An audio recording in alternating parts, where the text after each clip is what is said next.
माफ कीजिए, आपको बेवक्त तकलीफ दे रहा हूँ। दरअसल बात यह है कि बाहर मेरी गाड़ी का एक्सीडेंट हो गया है। अगर आपको एतराज ना हो तो आपका टेलीफोन इस्तेमाल कर सकता हूँ?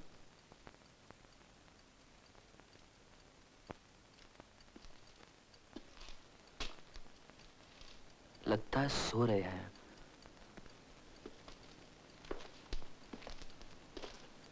भाई साहब, भाई साहब,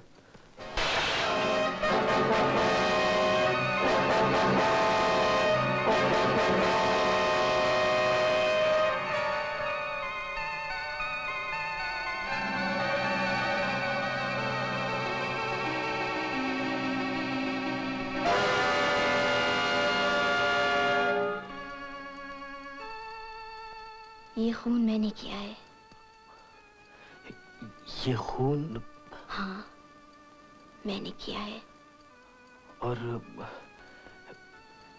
ये? मेरे पति। ओह,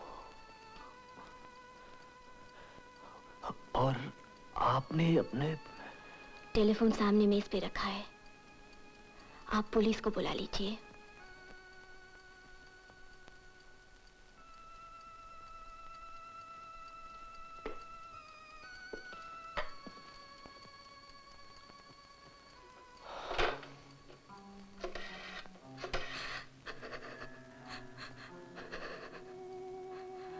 आप रो रही हैं? रो नहीं तो क्या करूं? रोना तो जिंदगी भर का रहा है। जब से शादी हुई है रो ही तो रही हूं। इस नर्क में 5 साल काट दिए। मैं खुद मर जाती या इन्हें मार देती। ये पति थोड़ी थे, जानवर थे। बात बात में झगड़ते थे, बुरी बुरी गालियां देते थे। रोज सोचती थी आत्महत्या कर लूं, कुछ खा के सो रहूं, गले में फंदा डाल के मर जाऊं। आज प्याला भर गया था, उन्होंने पिस्तौल निकाल ली और मुझे कत्ल करने की धमकी दी। मैं भी झपट पड़ी, हाथापाई हुई और गोली चल गई। गोली चल गई? गोली चल गई और किसी ने सुना नहीं?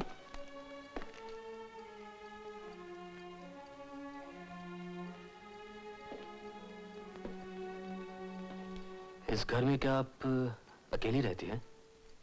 नहीं, मेरी सास है, छोटा देवर है, नौकर है, नौकरानी भी है। और गोली की आवाज सुनकर कोई नहीं आया? इस घर में गोली की आवाज कोई अनोखी बात नहीं। ये दिन रात इस कुर्सी में बैठे गोली चलाते रहते थे, कुत्ते बिल्लियां मारते रहते थे। ऐसा क्यों? एक दिन एक शेर ने इनको जख्मी कर दिया और इनकी दोनों टांगे बेकार हो गईं। उस दिन से ये शेर का बदला हमसे लेते रहे। दिन भर कुर्सी में बैठे बाहर गोली चलाते रहते थे। कई आदमी मरते मरते बच गए। पड़ोस के लोगों ने पुलिस को बुलाने की धमकी भी दी। तंग आके इस जंगल में मकान ले लिया। खैर अब छोड़िए इस कहानी को, आप पुलिस को बुला लीजिए।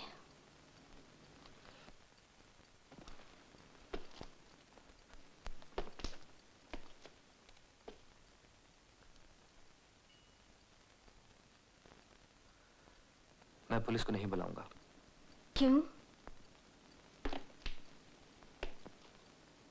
ऐसे जानवर के लिए जान देने की क्या जरूरत है?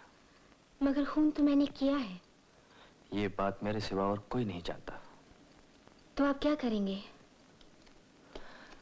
आपको बचाऊंगा। आप मुझे बचाएंगे? हाँ, क्योंकि ये खून खून नहीं, एक इत्तेफाकी हादसा है। गोली आपको भी लग सकती थी।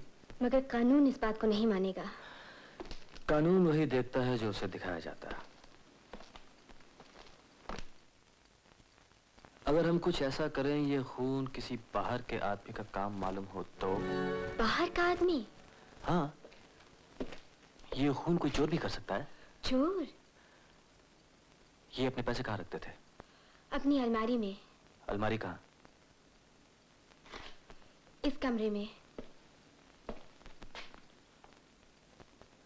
अलमारी की चाबी? इनकी जेब में होगी। ठीक।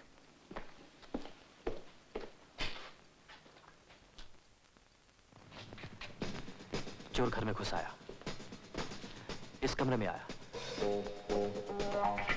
देखा ये सो रहे हैं। चुपके से इनकी जेब से चाबी निकाली और सीधा उस कमरे की तरफ चला गया।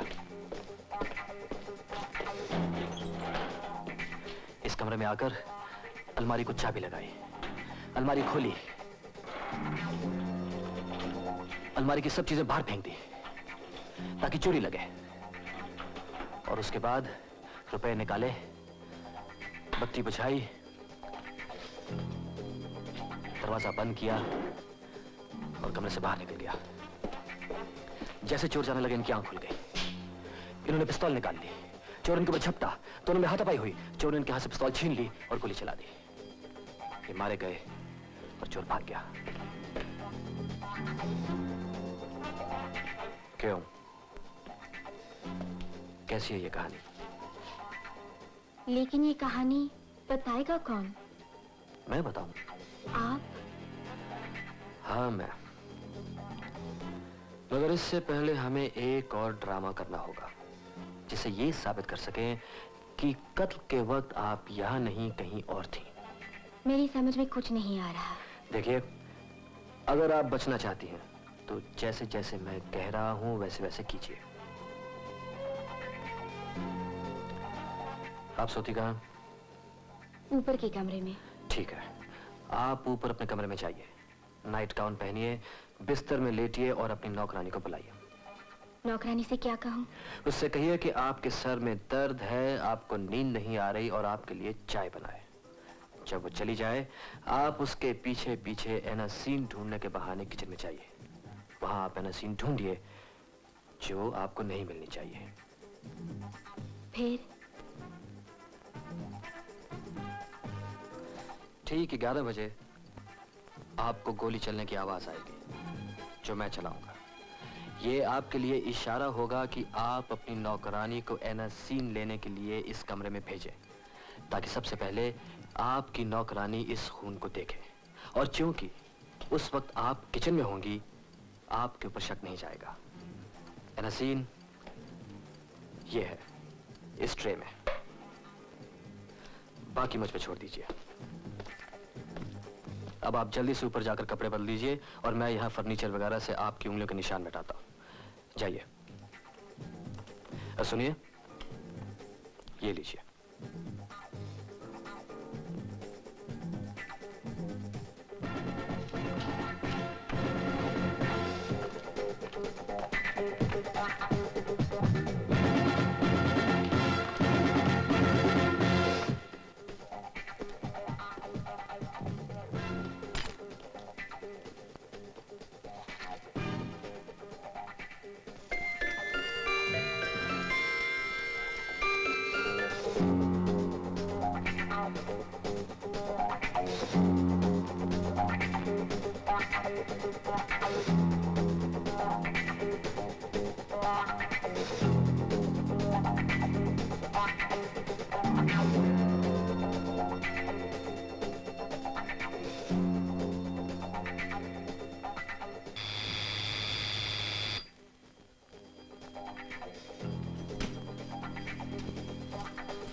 मेम साहब, आपने बुलाया मुझे?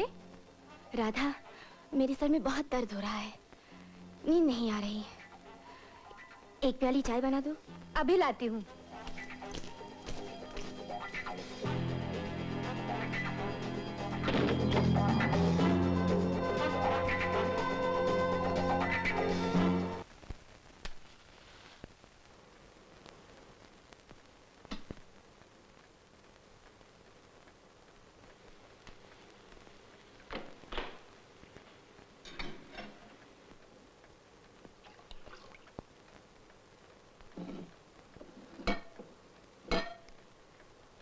अरे, ट्रे कहाँ रखा? साहब के कमरे में होगा।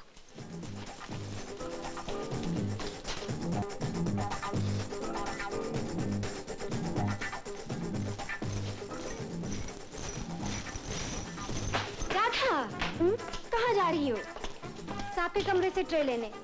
उसकी जरूरत नहीं, मैं वैसे ही पी लूंगी। जी चलो।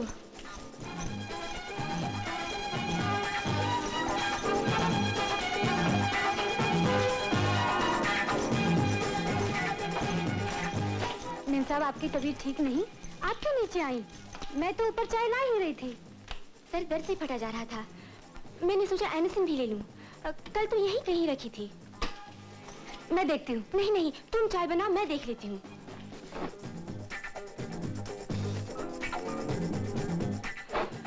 राधा, इसमें तो एनिसिन की शीशी नहीं है। शायद बांके साहब के लिए ले गया होगा।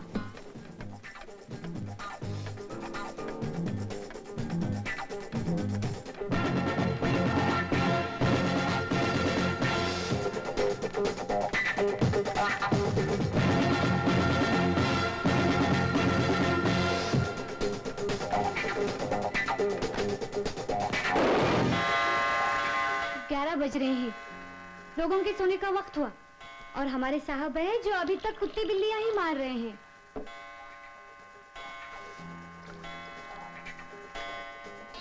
क्या हुआ मेम साहब?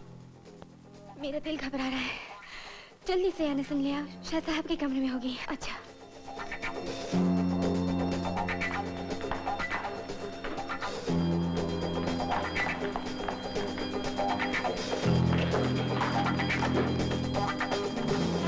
मेम साहब एनिसिन मांग रहे हैं। कहाँ रखे?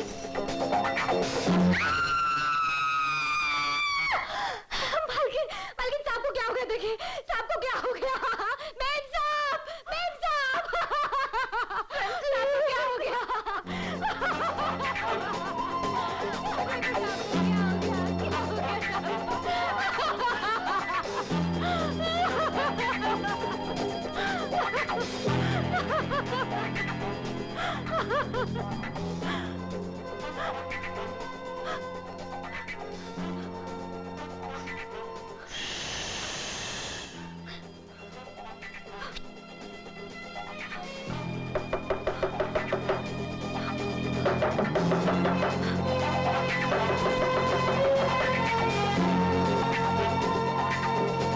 माफ कीजिए, बाहर मेरी गाड़ी का एक्सीडेंट हो गया है। यहाँ कोई टेलीफोन है? क्या हुआ? यहाँ सब ठीक तो है? मेरे बेटे का किसी ने खून कर दिया। खून? ओह, आई एम सॉरी। आपने पुलिस को फोन किया? नहीं। मैं कर दूं?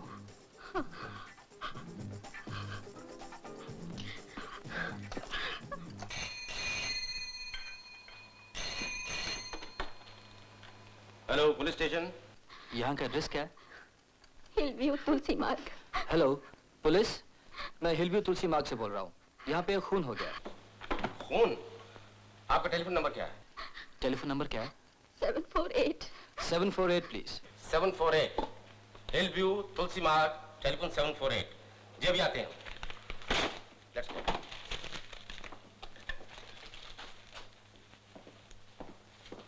जी 3 आदमी अपने साथ हैं। बहुत अच्छा दो।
लाश को किसी ने हाथ तो नहीं लगाया? जी नहीं। मेहरबानी करके आप जरा पीछे हट जाइए। मैडम आप भी प्लीज। फोटोग्राफर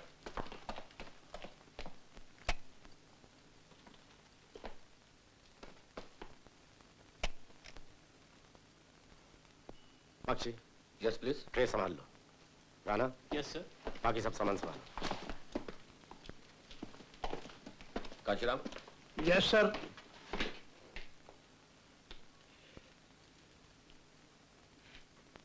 गोली घड़ी के पास से निकल गई। मुरारे। जी साहब।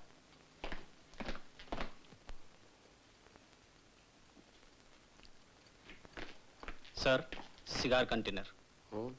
हाँ, ये सिगार पीते थे? जी नहीं, पाइप। Keep it. आप सब घर के लोग हैं ना? मैं नहीं हूँ। हाँ?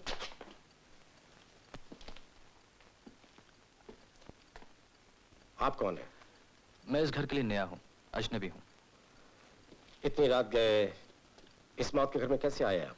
मैं यहाँ से गुजर रहा था, मेरी गाड़ी का एक्सीडेंट हो गया, पहिया खड्ड में गिर गया। मैंने सोचा यहाँ से कुछ मदद ले लूँ, किसी गैरेज को फोन कर दूँ। आपको मालूम था कि यहाँ फोन है? जी नहीं, मैंने सोचा इतना बड़ा घर है, शायद हो। फिर? जब मैं आ रहा था तो घर के अंदर से एक आदमी भागता हुआ बाहर गया और मुझसे टकरा गया। उसके हाथ से कुछ चीज गिरी, मैंने उठाई तो पता लगा पिस्तौल थी। मैंने पलट के देखा, आदमी धुंध में गायब था। पिस्तौल लेके मैं घर के अंदर आया तो पता चला कि घर के मालिक का खून हो चुका है। इंस्पेक्टर साहब, ये है वो पिस्तौल। काशीराम। Yes sir. एक अच्छा शहरी होने के नाते मैंने अपना फर्ज समझा कि पुलिस को खबर कर दूं और जाने से पहले अपना बयान दे दूं। Thank you. आपका नाम? चंद्रशेखर। मिस्टर शेखर, जिस आदमी के साथ आप टकराए थे, उसका हुलिया, उसके कपड़े, कुछ याद है आपको? माफ कीजिए, एक तो ये सब इतना अचानक हुआ और दूसरा धुंध थी, अंधेरी रात थी, मैं कुछ देख नहीं पाया। हाँ, इतना जरूर था वो आदमी कुछ लंबे कद का था और ओवरकोट पहने हुए था, शायद नीले या काले रंग का होगा। अगर वो कभी आपके सामने आए तो क्या आप उसे पहचान पाएंगे? मैंने आपसे कहा ना, बाहर धुंध बहुत थी। आप रहते कहाँ हैं? New hotel, room 116। Note the address. Inspector साहब, अब मैं जा सकता हूँ? हाँ, आप जा सकते हैं, लेकिन शहर छोड़कर नहीं। अगर आपको कभी शहर छोड़कर जाना होगा तो पुलिस स्टेशन में इत्तला करके जाइए। Thank you sir.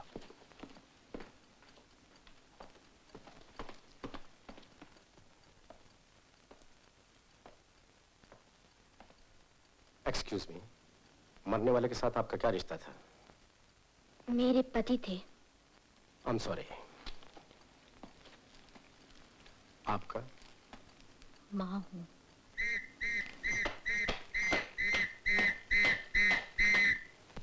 अब मजा आया ना? ये देखो पुलिस तुम्हें पकड़ने आई है। सुनील, जाओ यहाँ से। मगर ये तो गया, ये तो गया। इसका दिमाग ठीक नहीं है।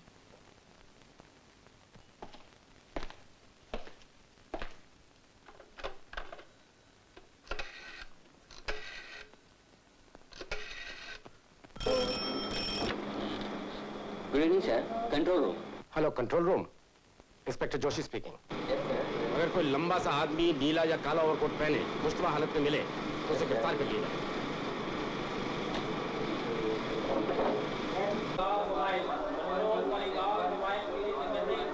अगर कोई लंबा सा आदमी नीला या काला और कोट पहना है तो हालत में। Okay sir.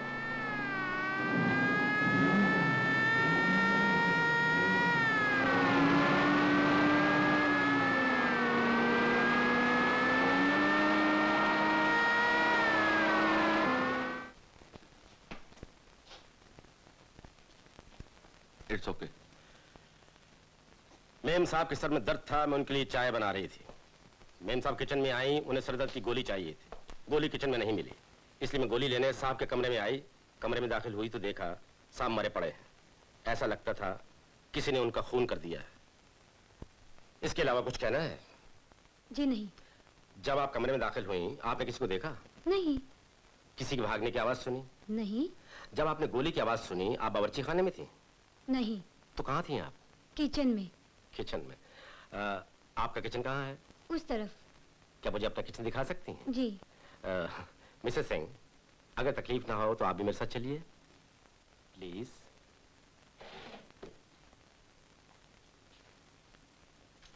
आइए। Bakshe, yes please. Stop watch. Yes sir.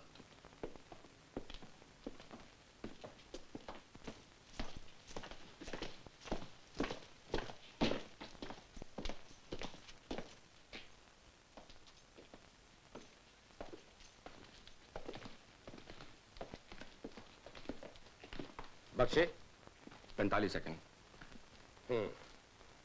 जितनी देर में राधा बावर्ची खाने से हॉल में गई, उतनी देर में हॉल का आदमी बाहर भाग सकता था। You are right sir. जिस वक्त तुमने गोली की आवाज सुनी, तुम उस वक्त कहाँ थी? मैं यहाँ चाय बना रही थी और मेम साहब उस दराज में अनस सिंह ढूंढ रही थी। इस ड्रॉर में? जी।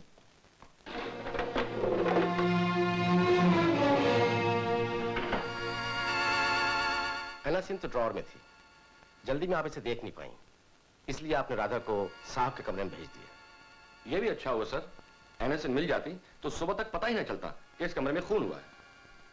पता तो फिर भी चल जाता है, क्योंकि मिस्टर चंद्रशेखर टेलीफोन करने के लिए अंदर आने वाले थे। Oh right sir. Keep this bottle.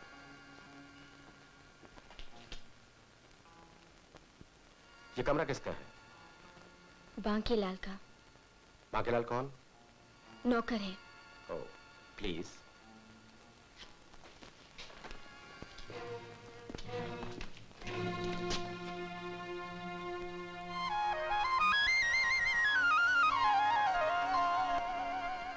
आदमी काफी रंगीन मालूम होता है। और यस। ये तस्वीर किसकी है? हमारे नौकर बांकीलाल की। इंस्पेक्टर साहब, उस रूम में एक अलमारी खुली पड़ी है और सारा सामान बिखरा पड़ा है। Please come.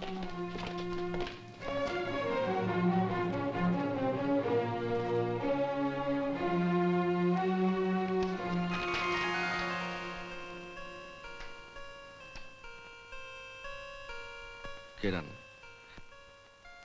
क्या आप बता सकते हैं ये किरण कौन है? मुझे नहीं मालूम। ये अलमारी किसकी है? रंजीत की। वो अपना रुपया पैसा इसी में रखते थे? जी, इसी में रखते थे। मालूम होता है ये खून चोरी की वजह से हुआ है। हो सकता है।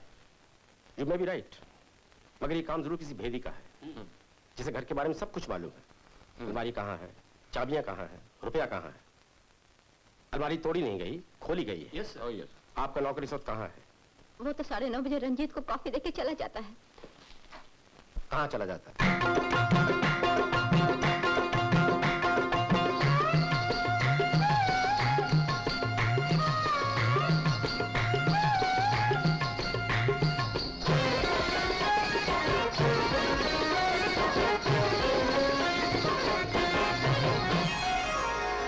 जुबना से चुनरिया खिसक गई रे, जुबना से चुनरिया खिसक गई रे, जुबना से चुनरिया। जुबना से चुनरिया खिसक गई रे, जुबना से चुनरिया खिसक गई रे, दुनिया की नजरिया बहक गई रे, दुनिया की नजरिया बहक गई रे, जुबना से चुनरिया।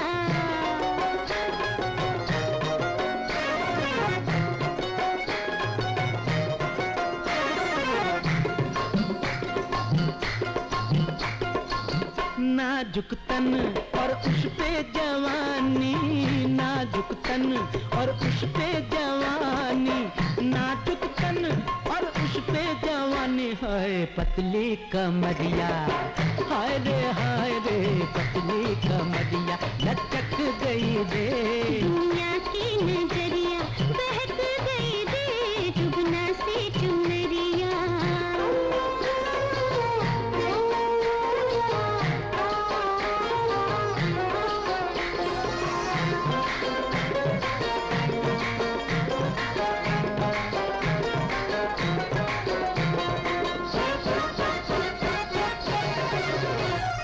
बल खाती जुल्फे जो दुनिया ने देखी, बल खाती जुल्फे जो दुनिया ने देखी, बल खाती जुल्फे जो दुनिया ने देखी, डाल फांसी गले में लटक गई रे, डाल फांसी गले में लटक गई रे, दुनिया की नजरिया बहक गई रे, जुबना से चुनरिया।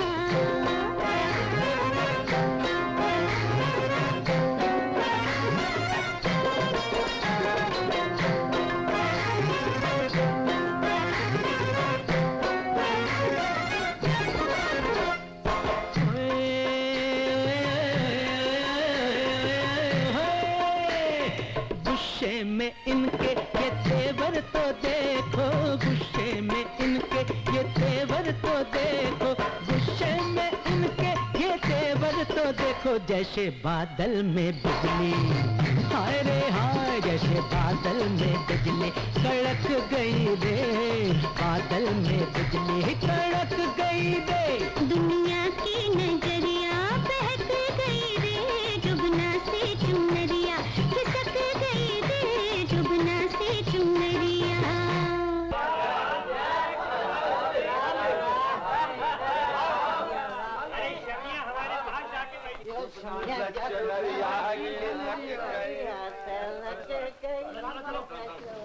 सलाम सलाम।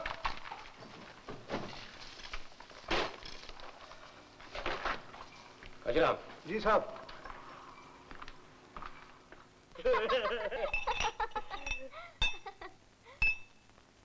शमिया, सिग्नल हो गया, तेरे बाके का जाने का टाइम हो गया। हाँ? मेरी ब्यूटी तेरी ड्यूटी खत्म, कल शाम तक। हाँ? चलता हूँ।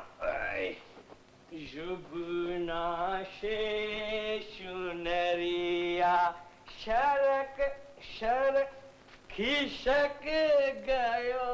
ए शमिया, ये मोटू पे कफन डाल देना भूलना नहीं है। हवालदार साहब, आप इधर? आपका भी शक्का लग गया? जाइए जाइए जाइए। सलाम साहब, साहब ने आप भी इधर? अरे शमिया, तेरा सेकंड शो भी फुल है, बड़े बड़े आदमी आए। शांति है तेरी, शांति। सलाम साहब। साहब बहुत चढ़ गई आज। साहब जी, मैं जो पीता ही नहीं हूँ साहब जी, वो थोड़ी सी शुंगी सी ना हो, टिंग टिंग करिए साहब जी। ऐसे शमिया, चलता हूँ, संभालना पुलिस वाले। सलाम साहब, सलाम साहब, सलाम साहब। ये कोट तो बड़ा बढ़िया पहना तुमने। साहब है, बड़े साहब का कोट है साहब, आपको चाहिए तो ले लीजिए साहब। तलाशी लो इस आदमी की। साहब तलाशी, तलाशी साहब, साहब मैंने क्या किया साहब? साहब मैंने तो कुछ नहीं किया साहब, आप क्यों तलाशी ले रहे साहब? साहब साहब साहब, ओ साहब साहब, आप असली पुलिस है ना साहब? तो तुमने कोर्ट के साथ रुपया भी चोरी किए? चोरी चोरी नहीं साहब, सही साहब, मैंने चोरी बोरी नहीं किया साहब, ये तो मेरा अपना पैसा है साहब। साहब अभी आप लोग से क्या छुपाऊं, किसी को मत बोलना साहब। साहब आज बहुत दिनों के बाद मेरा शक्का लग गया साहब, ये पैसा उसी का है साहब, मैं सच कहता हूँ साहब। चले चलो स्टेटमेंट लेंगे। क्या लेंगे साहब?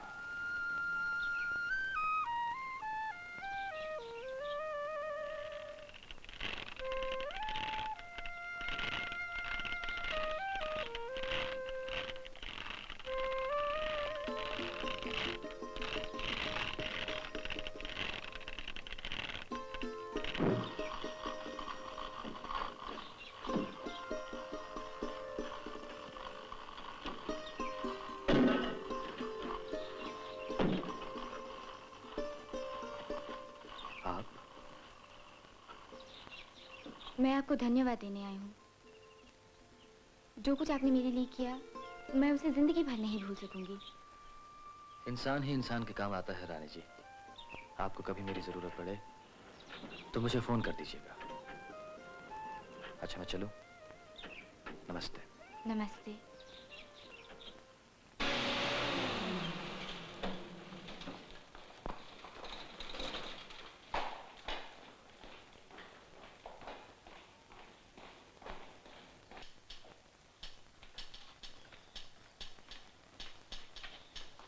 सर, मैं छमिया के कोठे से अभी भी होके आया हूं। क्या बयान है छमिया का? छमिया का बयान है कि बांके लाल तकरीबन हर रोज रात को वहां आता है और कल रात भी 10 बजे से वही था। इसका मतलब है कि इस काम में बांके का हाथ नहीं हो सकता। कचरा जी हजूर। बांके को ले आओ। बहुत अच्छा हजूर। शाब जी हुजूर, मैं बाप, सवेरे की चाय नहीं मिली। हे भगवान, कैसी दुनिया है, गाना सुनने पे सरकार बंद कर देती है और चाय भी नहीं देती। चाय की बात बाद में करना बांके, तुमको इंस्पेक्टर साहब ने बुलाया। फिर बुलाया? हाँ फिर बुलाया। चलो चलो।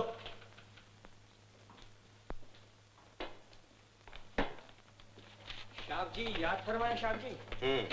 साहब जी मैं तो गरीब आदमी हूँ, बेकसूर हूँ, मुझे क्यों अंदर बंद कर दिया साहब जी? नशा उतर गया तुम्हारा?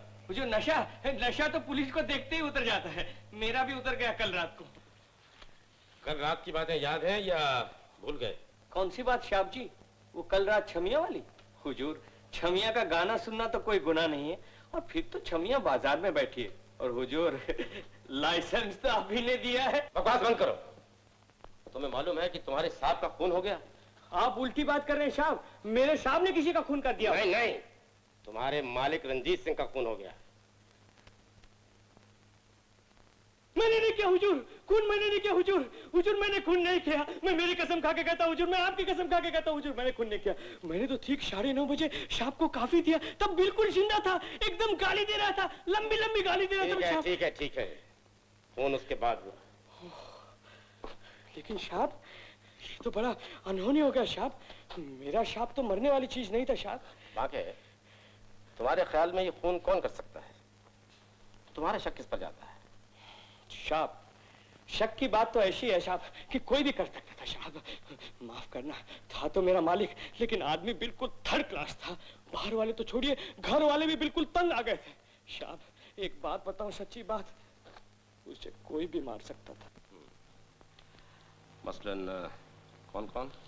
साहब वो माँ है ना, सौतेली माँ, उसका बस चलता तो उसको गोली मार देती। वो छोटा भाई है जिसको पागल बना के छोड़ दिया, वो उसको जहर दे देता।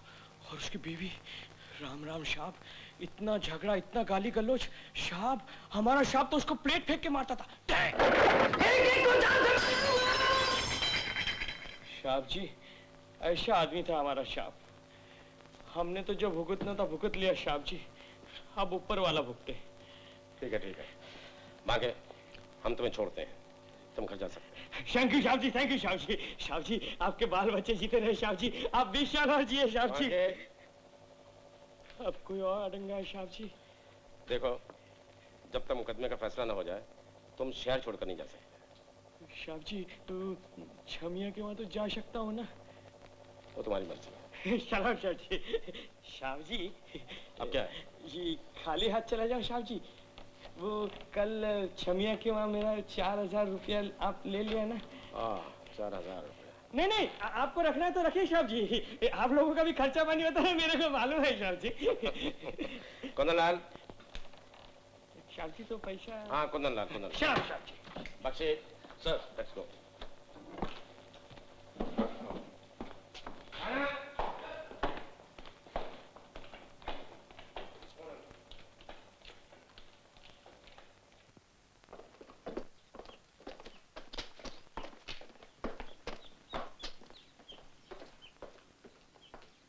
माता जी, इंस्पेक्टर साहब आपसे मिलने आए हैं। आइए। नमस्ते। नमस्ते। मैं आपसे कुछ जरूरी बातें करना चाहता हूँ। तशरीफ रखिए। स्वर्गवासी रंजीत सिंह की सगी माँ है आप? जी नहीं, सौतेली। मरने वाले बेटे के साथ कैसे ताल्लुकात थे आपके? जैसे कि एक सौतेली माँ के हो सकते हैं। इसका मतलब अच्छे नहीं थे? मेरे साथ क्या, किसी के साथ भी अच्छे नहीं थे, और मुझे तो उसने कभी माँ समझा ही नहीं, बात बात पर मेरी बेइज्जती करता था। फिर तो आपको रुपए पैसे की बहुत तंगी रहती होगी। बहुत, छोटी छोटी चीजों के लिए उसके आगे हाथ फैलाना पड़ता था। आपके पति आपके लिए कुछ अलग नहीं छोड़ गए? नहीं, उनकी अचानक मौत हो गई थी। कैसे हुई थी? Heart fail. बड़ा जुल्म हुआ आपके साथ। मर्जी भगवान की। सुनिए, आपकी कोई अपनी औलाद नहीं? है, एक लड़का। कितना बड़ा? 16 बरस का। अच्छा, वही जिसका दिमाग खराब है? वो भी बड़े भाई की वजह से। उसने इसे पागल बना के छोड़ दिया, बात बात पे घर से निकाल देने की धमकी, पागल खाने भेजने का डरावा। बच्चे का दिमाग तो पहले से ही कमजोर था, बड़े भाई के सलूक ने और भी खराब कर दिया। ये सारी जायदाद आपके पति की है ना? जी। बड़े भाई के मरने के बाद इस जायदाद का मालिक आपके बेटे को होना चाहिए। जी। लेकिन उसकी उम्र भी छोटी है, दिमागी हालत सही नहीं। इसका मतलब है इस जायदाद की मालिक आप बने। जी। आपका बेटा सुध कहाँ है? अपने कमरे में होगा।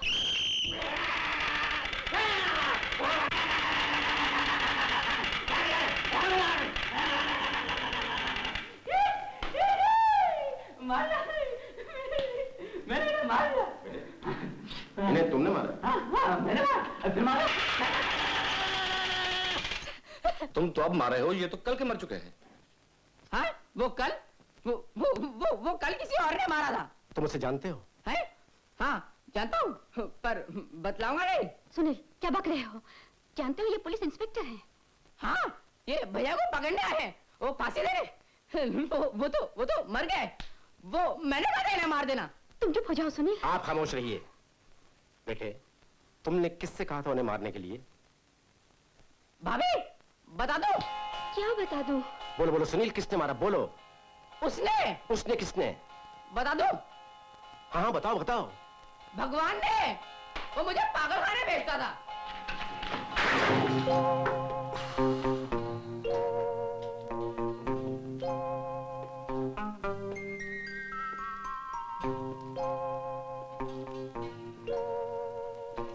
Hello mister Suresh. Hello inspector. माँ जी, मुझे रंजीत के मरने का बड़ा दुख हुआ। रानी, मुझे बहुत अफसोस हुआ कि आप लोगों ने मुझे खबर तक नहीं दी। आज सुबह अखबार पढ़ा तो पता चला। ये सब हुआ कैसे माँ जी? कुछ समझ में नहीं आ रहा।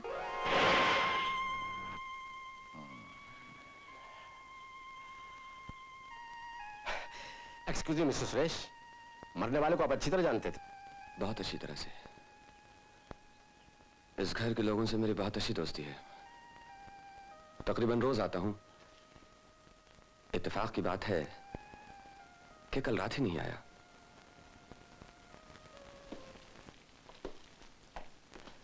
इंस्पेक्टर। Yes please. खूनी का कुछ पता चला? अभी तक तो नहीं, लेकिन एक बात का पता जरूर चल गया। किस बात का? कि ये काम किसी ऐसे आदमी का है जो इस घर के बारे में सब कुछ जानता है। ये आदमी कौन हो सकता है? आप भी हो सकते हैं। सिगार तो बहुत खूबसूरत है, बड़ा कीमती मालूम होता। शौक फरमाइए। शुक्रिया। देखिए इस वक्त मैं ड्यूटी पे हूँ, इजाजत से घर ले जाओ और वहां आराम से बैठ के पी लो। आपकी मर्जी। बहुत बहुत शुक्रिया। Rana Bakshi. Yes sir. Let's go. Right sir.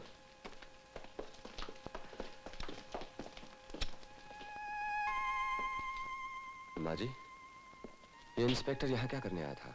मेरा बयान लेने आया था। मुझे लगता है उसे मुझ पर शक है। आप पर? हाँ, वो समझता है रंजीत की मौत का फायदा मुझे होने वाला है। ये कैसे हो सकता है? चंद्रशेखर का बयान है उसने खूनी को घर से बाहर भागते देखा था। चंद्रशेखर कौन? रात एक आदमी यहाँ आया था। क्या उसने किसी को बाहर भागते हुए देखा था? हाँ।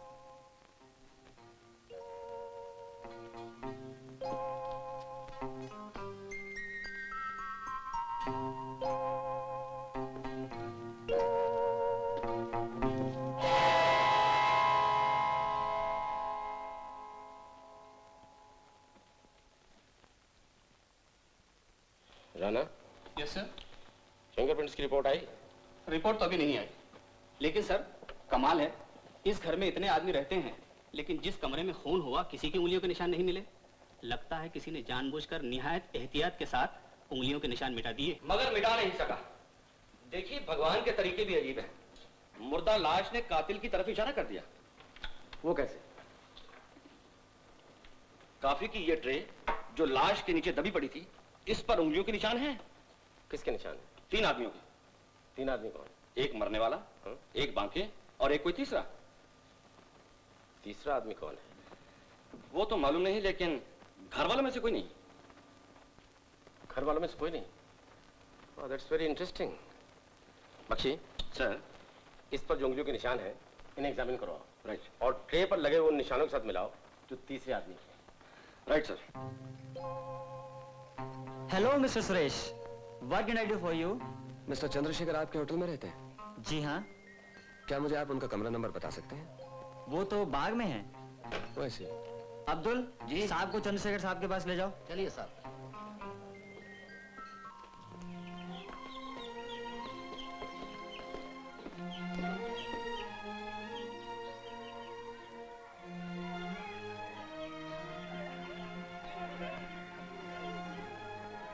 वो बैठे हैं साहब।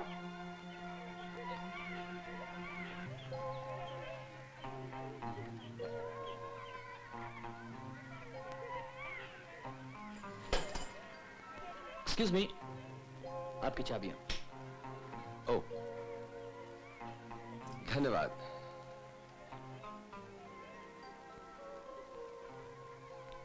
माफ कीजिए, मैंने आपको कहीं देखा है। आपको शायद गलती हो रही है, मैं तो शहर में नया हूं। Oh I see, sorry to bother you. It's alright.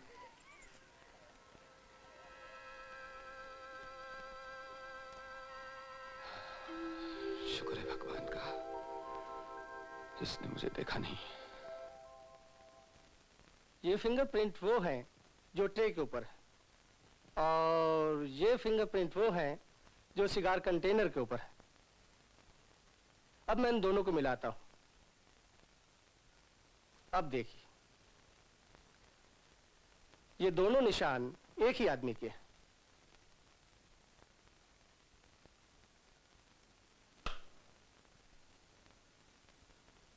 ये दोनों निशान एक ही आदमी के मालूम होते हैं।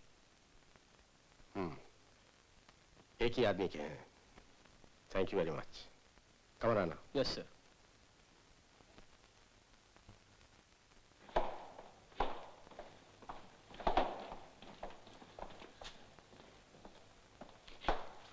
इंस्पेक्टर साहब, मुझे फिर बुला लिया। इंस्पेक्टर साहब, मैंने क्या किया साहब? मैं तो उस दिन से छमिया के उधर भी नहीं गया साहब। अंदर आओ। अंदर?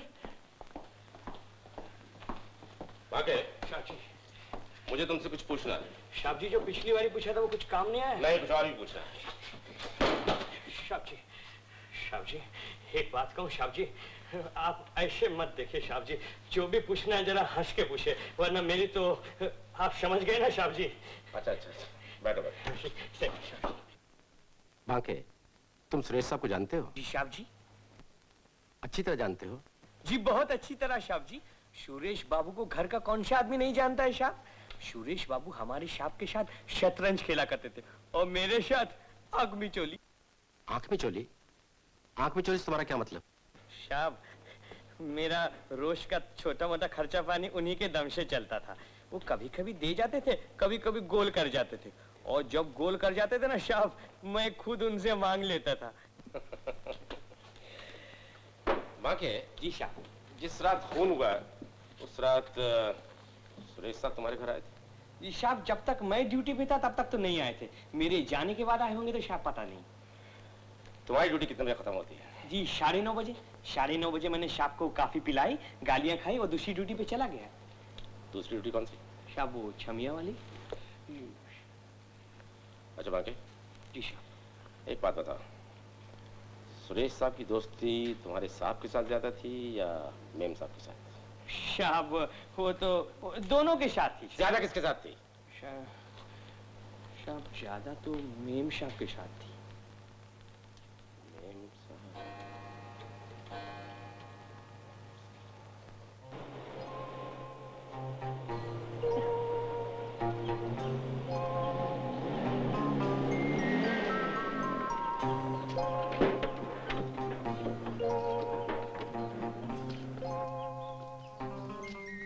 Good morning mister Suresh. Good morning inspector.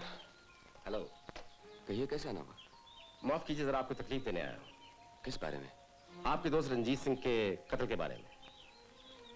Ranjit Singh के कत्ल से मेरा क्या ताल्लुक है? हाँ, आपका ताल्लुक तो कोई नहीं, लेकिन इस केस में जरा आपकी मदद की जरूरत है। जल्दी कहिए, मुझे कचहरी जाना है। तो सुरेश साहब, उस दिन आपने कहा था कि अपने दोस्त रंजीत सिंह के यहाँ तकरीबन रोज जाया करते थे। सिर्फ उसी रात नहीं गए जिस रात खून हुआ? कहा तो था। बुरा न माने तो आपसे पूछ सकता हूँ कि उस रात आप कहाँ थे?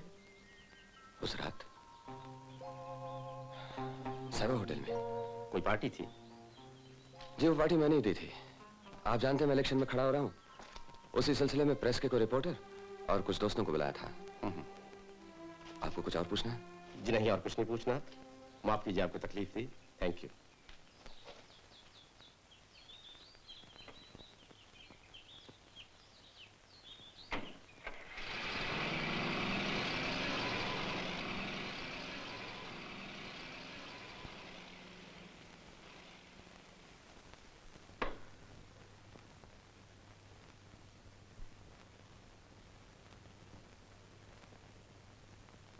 सर सुबह से शाम हो गई, क्या सोच रहे हैं आप?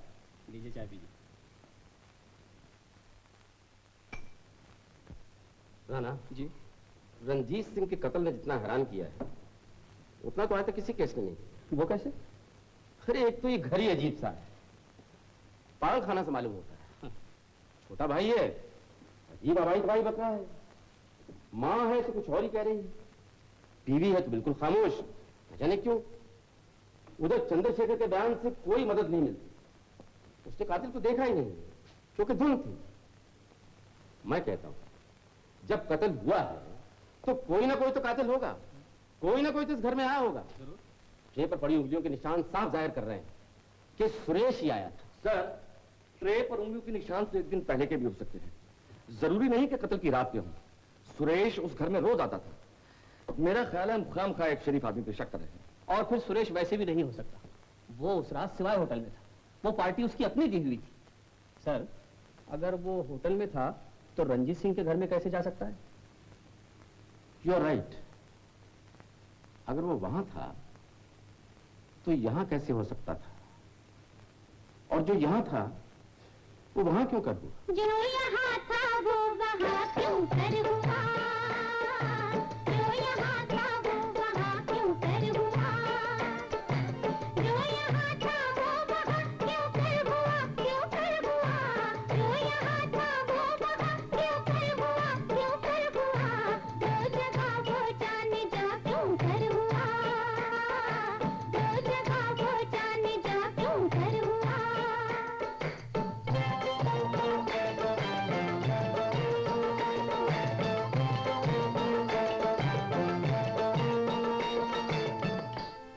शेख साहब का ये कहना है कि वो मस्जिद में थे और साकी की गवाही है कि मैं खाने में थे।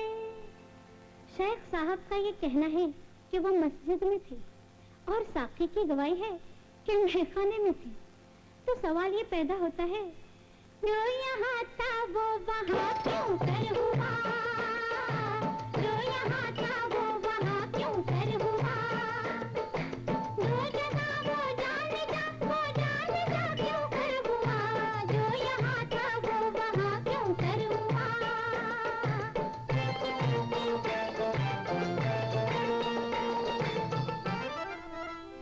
दिल तड़पता है हमारे इश्क में, कहते हो तुम, ये भी कहते हो कि हम दिल को चुरा कर ले गए। हाँ, दिल तड़पता है हमारे इश्क में, कहते हो तुम, ये भी कहते हो कि हम दिल को चुरा कर ले गए। दिल, आपका दिल, अरे जो यहाँ था वो वहाँ क्यों कर हुआ, जो यहाँ था वो वहाँ क्यों कर हुआ, दो जगह वो जाने जा क्यों कर हुआ, जो यहाँ था वो वहाँ क्यों कर हुआ।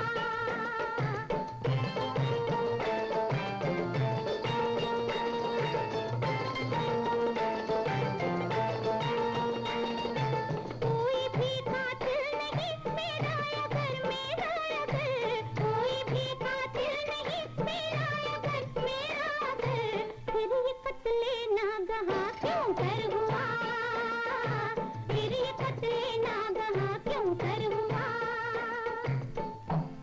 हाँ, धुआं उठा तो कहीं आग भी लगी होगी, गला कटा तो छुरी भी कोई चली होगी।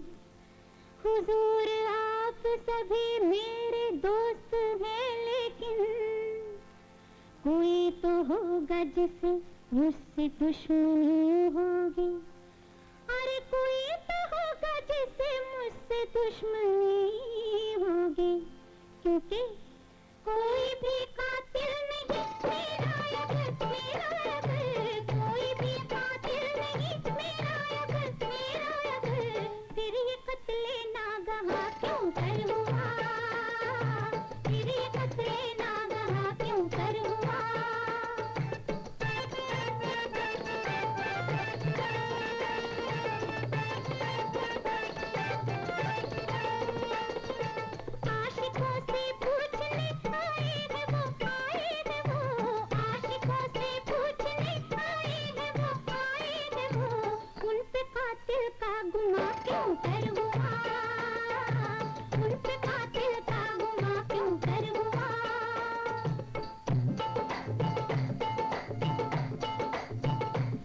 जंजीर सी, हर नजर तीर सी, जिस्म लहका हुआ, रंग दहका हुआ, आँख शोले की लो, सांस बिजली की दो, अबरुओं की कमां, दुश्मने कल्बों जा, हर तरफ की अदा, एक बयां में कदा, हर तरफ की अदा, एक बयां में कदा, हर तरफ की अदा, एक बयां में कदा, फिर भी देखे कोई उनकी ये सादगी, अरे आशिकों से पूछने आएंगे वो, आशिकों से पूछने आएंगे वो, उन पे कातिल का गुमा क्यों कर हुआ, उन पे कातिल का गुमा क्यों कर हुआ, जो यहाँ था वो वहाँ क्यों कर हुआ, जो यहाँ था वो वहाँ क्यों कर हुआ।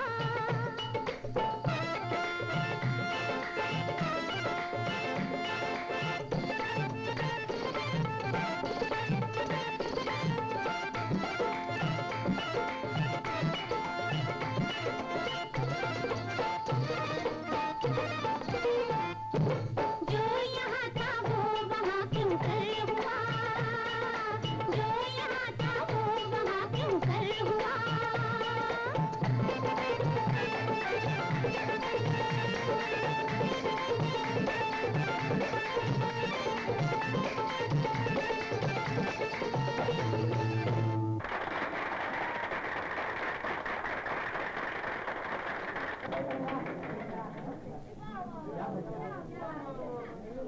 कोका कोला वालों को ऑर्डर दे दिया ना? जी हाँ दे और बटर वालों को? जी पुलिस। क्या? Police? Yes please. Excuse me, I want to see the manager. मैं ही मैनेजर हूँ, फरमाइए। ओह, मुझे आपसे कुछ जरूरी बातें करनी है। तो चलिए मेरे ऑफिस में। थैंक यू, आइए। Please come.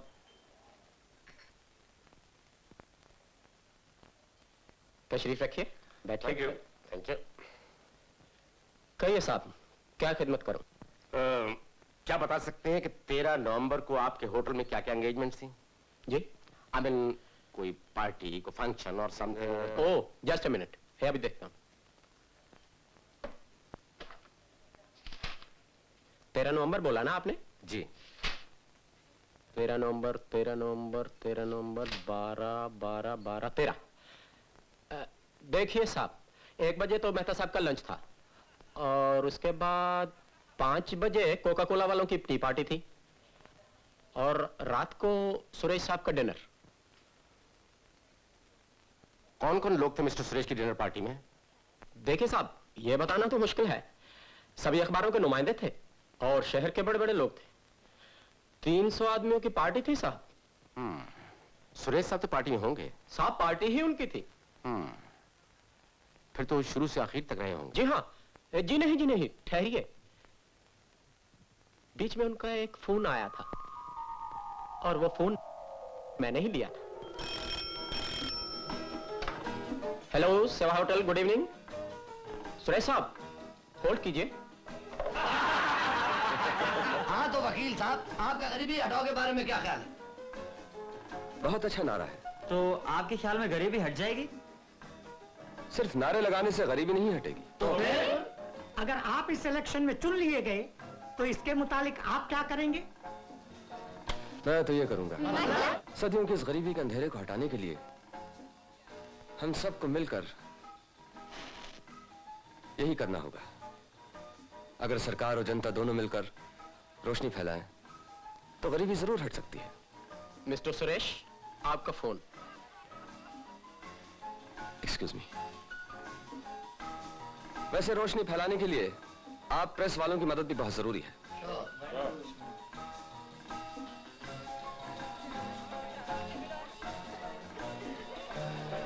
हेलो। अच्छा,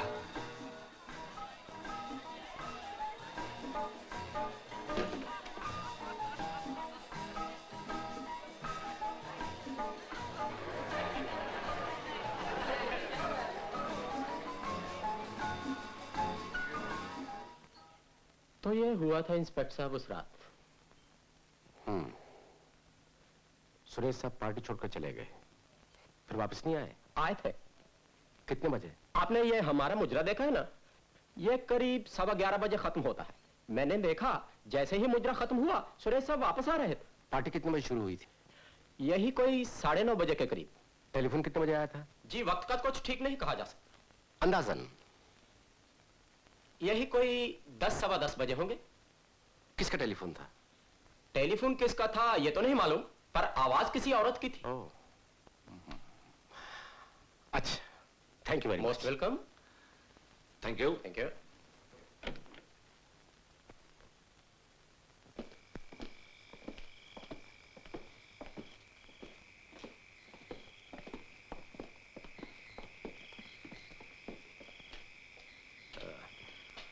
आप लोगों ने एक बात नोट की? जी। हमारी पहली मुलाकात सुरेश के साथ रंजीत सिंह के मकान पर हुई। उन्होंने हमसे झूठ बोला था कि वो कत्ल की रात वहां नहीं थे, हालांकि वहां थे। दूसरी बार जब हम उनके मकान पर गए और उनसे पूछा कि कत्ल की रात वो कहां थे, उन्होंने फिर झूठ बोला और कहा वो सिवाय होटल में एक पार्टी पर गए थे। और ये बात साफ खा गए कि वो पार्टी छोड़कर क्यों चले गए, क्योंकि एक औरत का फोन उन्हें आया था। ये औरत कौन हो सकती है? बाकी के बयान से साफ जाहिर है कि सुरेश के ताल्लुकात रंजीत सिंह से ज्यादा उनकी बीवी रानी रंजीत सिंह के साथ थे। वो टेलीफोन जरूर रानी रंजीत सिंह का होगा और वो वहीं गए होंगे। शेखर का कहना है कि रात के 11 बजे रंजीत सिंह के मकान के बाहर कोई आदमी उनसे टकराया था। मेरे ख्याल में टकराने वाला सिवाय सुरेश की और कोई नहीं हो सकता। हमें एक बार चंद्रशेखर से फिर मिलना चाहिए। चलिए चलिए। Kashiram. Yes sir.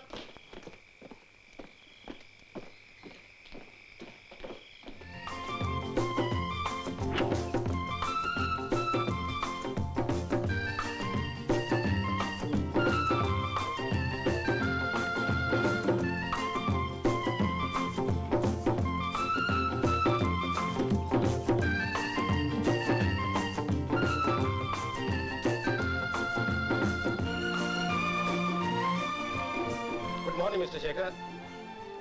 Good morning inspector साहब। गोल्फ खेली जा रही है? क्या करें, आप जाने नहीं देते? भाई हम भी क्या करें, तुम्हारे सिवाय हमारे पास दूसरा गवाह भी तो नहीं। कहिए आज क्या हुक्म है? राणा। Yes sir.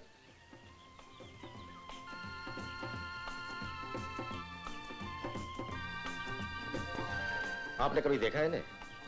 हाँ। क्या वही तो नहीं जो कत्ल की रात रंजीत सिंह के मकान के बाहर आपके साथ टकराए थे?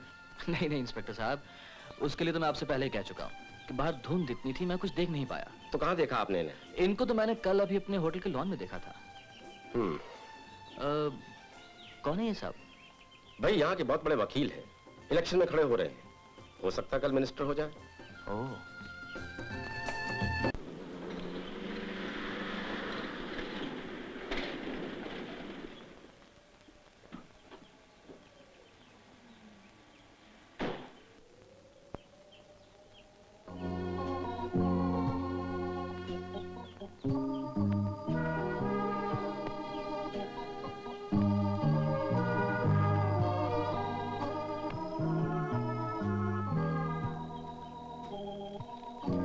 नमस्ते रानी जी। नमस्ते चंद्रशेखर जी, आइए बैठिए। आप अभी तक गए नहीं? जी नहीं, पुलिस ने जाने नहीं दिया। आज भी आई थी। क्यों? एक बड़ी अजीब बात हो गई है। वो आपको बचाने के लिए मैंने एक झूठी कहानी घड़ी थी। पुलिस को बयान दिया था कि कल की रात मुझसे एक आदमी टकराया था। पुलिस ने उसको रंग रूप देना शुरू कर दिया है। रंग रूप? हाँ, कोई यहाँ के बहुत बड़े वकील हैं, इलेक्शन में भी खड़े हो रहे हैं। पुलिस उनकी तस्वीर लेकर मेरे पास आई थी और पूछ रही थी कहीं ये तो नहीं टकराए थे। सुरेश तो नहीं? नाम तो नहीं बताया, सिर्फ फोटो दिखाई थी।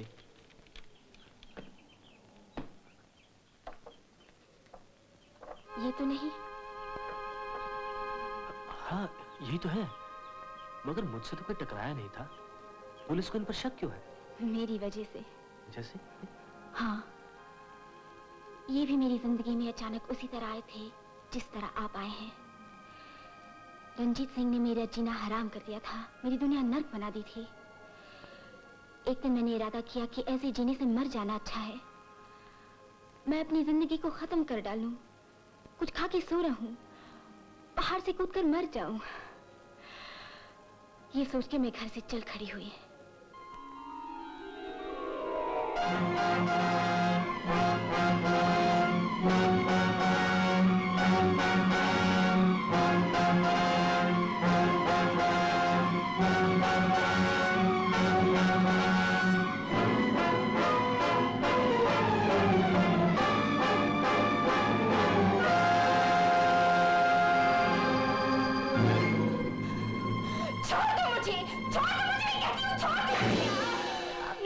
बचाया, मैं नहीं जीना चाहती, मुझे मर जाने दीजिए।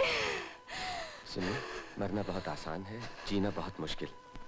मुश्किल काम कीजिए, आसान काम क्यों कर रही हैं? मैं थक गई हूँ, जिंदगी से तंग आ गई हूँ। मौत ही मेरा सहारा है, मुझे मर जाने दीजिए। मर के भी चैन ना पाया तो किधर जाएंगे? देखिए, ये दुनिया तो देखी भाली है, मुश्किल से निकलने का कोई ना कोई रास्ता निकल ही आएगा। मगर वो दुनिया जहां आप जाना चाहती हैं मालूम नहीं कैसी है, वो तो अपने हाथ से बाहर की बात है। शायद मैं आपकी कुछ मदद कर सकूं। बताइए क्या मजबूरी है आपकी? आप मेरी मजबूरी नहीं समझ सकेंगे। नहीं समझ सकूंगा वो बात की बात है, लेकिन आज पहली बार मालूम हुआ कि दुनिया में हसीन भी मजबूर है। क्या नाम है आपका? रानी। मैडम रानी, अगर मैं इस वक्त पुलिस को बुला लूं और कह दूं कि आप आत्महत्या कर रही थी, आप पे मुकदमा चलाया जाएगा और अपनी जान अपने हाथों लेने के जुर्म में जेल जाना पड़ेगा। क्या हक है आपको एक जिंदगी बर्बाद करने का? क्या समझती हैं आप? इंसाफ, कानून, अखलाक सब कुछ मर गया। शायद आप नहीं जानती, आत्महत्या और कत्ल दोनों एक बराबर है। मैं क्या करूं? जिंदा रहना सीखिए। चलिए मैं आपको घर छोड़ देता हूं। नहीं, मैं अकेली ही चली जाऊंगी। मैं आपको इस हालत में अकेला नहीं छोड़ूंगा, चलिए मेरे साथ।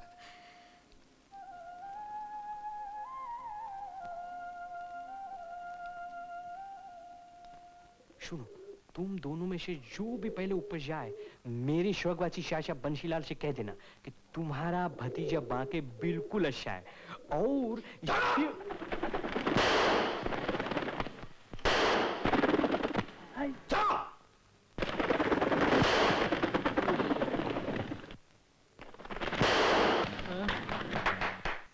वाह वाह, क्या निशाना है आपका। मगर ये बेचारे जानवर क्यों? इसके लिए तो बेजान चीजें बहुत हैं। बेजान चीजों में खून नहीं होता, मजा गोली की आवाज में नहीं, गर्म गर्म लाल लाल खून में होता है। आपकी तारीफ? मेरा नाम सुरेश सक्सेना है। वही तो नहीं जो इलेक्शन में खड़े हो रहे हैं? जी। मेरी बीवी की सिफारिश लेकर क्या वोट लेने आए हैं? वो दिन भी आएगा। अभी तो मैं इन्हें सिर्फ छोड़ने आया हूं। लूली लंगड़ी है जो खुद नहीं आ सकती थी। नहीं नहीं, ये सैर कर रही थी, अचानक इनका पांव फिसल गया, पहाड़ी से गिरने वाली थी, मैंने इन्हें संभाल लिया। गिरने वाली थी या कूद रही थी? खुदकुशी करने गई होगी। क्यों जाने मन, पहाड़ी ज्यादा ऊंची थी या हिम्मत नहीं हुई? आप गलत समझे। बिल्कुल ठीक समझाऊं। सिर्फ यही नहीं, इस घर का हर आदमी मुझसे तंग है। मेरी माँ, मेरा छोटा भाई, मेरी धर्मपत्नी, सब यही चाहते हैं कि मैं मर जाऊं। मुझे मौत नहीं आती, इसलिए खुद मरना चाहते हैं, लेकिन नहीं मर सकते। सब बुज़दिल है। क्या देख रहे हैं आप? जी जी, आपके पांव। सुनो बेकार, ऊपर वाले ने बहादुरी की कीमत ली है। कैसे जाते रहे? शिकार में एक शेर ने हमला कर दिया था। आप बहुत बहादुर आदमी हैं। अच्छा, मैं चलता हूं, फिर आऊंगा। क्यों? क्यों आएंगे आप? मैंने कहा आपसे आने को। अपनी जरूरत से आऊंगा। आपका वोट जो लेना है। तो फिर मिलाओ हाथ।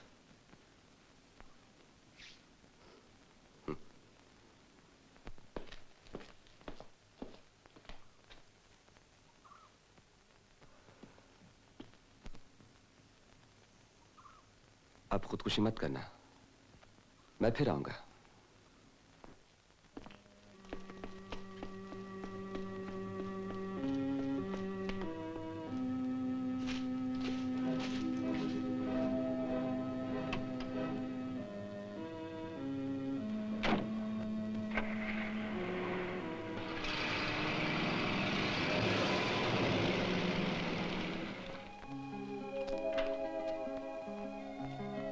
सुरेश मेरी जिंदगी में आए, बाहर आ गई। उन्होंने मेरे जीवन में नए रंग भर दिए। मैं बेचैनी से उनका इंतजार करती रहती, उनकी राह देखती रहती। वो आते तो मैं कली की तरह खिल जाती। उन्हें देखकर अपने सारे दुख दर्द भूल जाती और दौड़कर उनका स्वागत करती।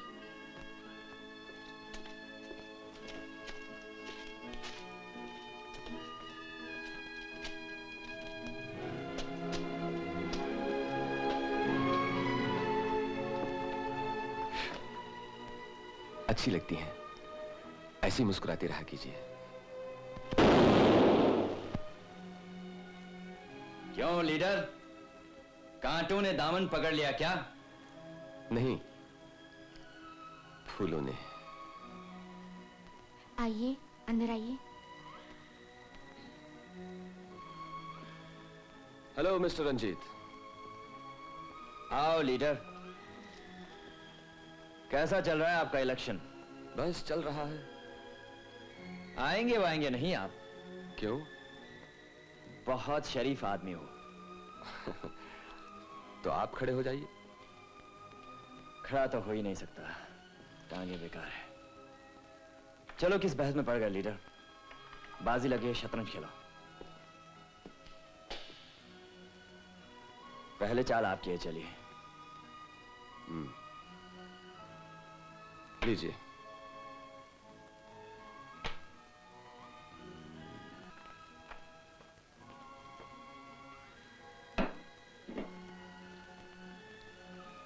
लीडर, मैं तो समझता हूं तुम्हारी ये पॉलिटिक्स भी शतरंज की बाजी की तरह ही है। मिस्टर रंजीत, पॉलिटिक्स ही क्या, ये पूरी जिंदगी ही शतरंज की बाजी की तरह है। क्या तुम मुझे फंसा ही दोगे? चाय। जब देखो बीच में आ जाती हो। देखते ना हम लोग खेल रहे हैं। चाय किसने लाने को कहा था? जी, मैंने। मुझे आपके घर की चाय बहुत अच्छी लगती है। अच्छा, आप चाय चलिए। अब क्या मेरे मुंह में डालोगी? जाओ यहां से। Out! I said get out!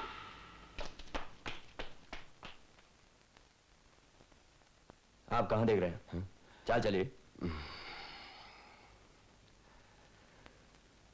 लीजिए मिस्टर रंजीत, बाजी खत्म, आपको मात। मात तो मुझे जिंदगी भी नहीं दे सकी लीडर, तुम क्या दोगे? मेरा मतलब है आप ये बाजी हार गए। अच्छा मिस्टर रंजीत, मैं चलता हूं।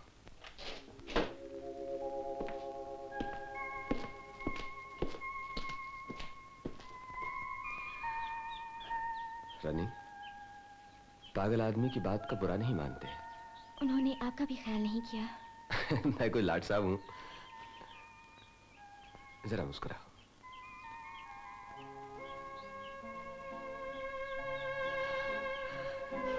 सुरेश,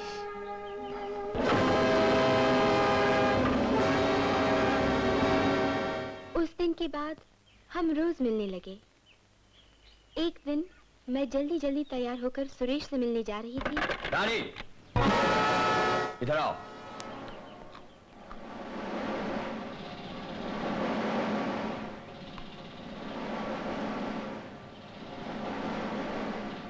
कहां जा रही थी? दवा लेने। क्या बीमारी है, जरा हमें भी तो बता दिया करो। अपने लिए नहीं, सुनील के लिए।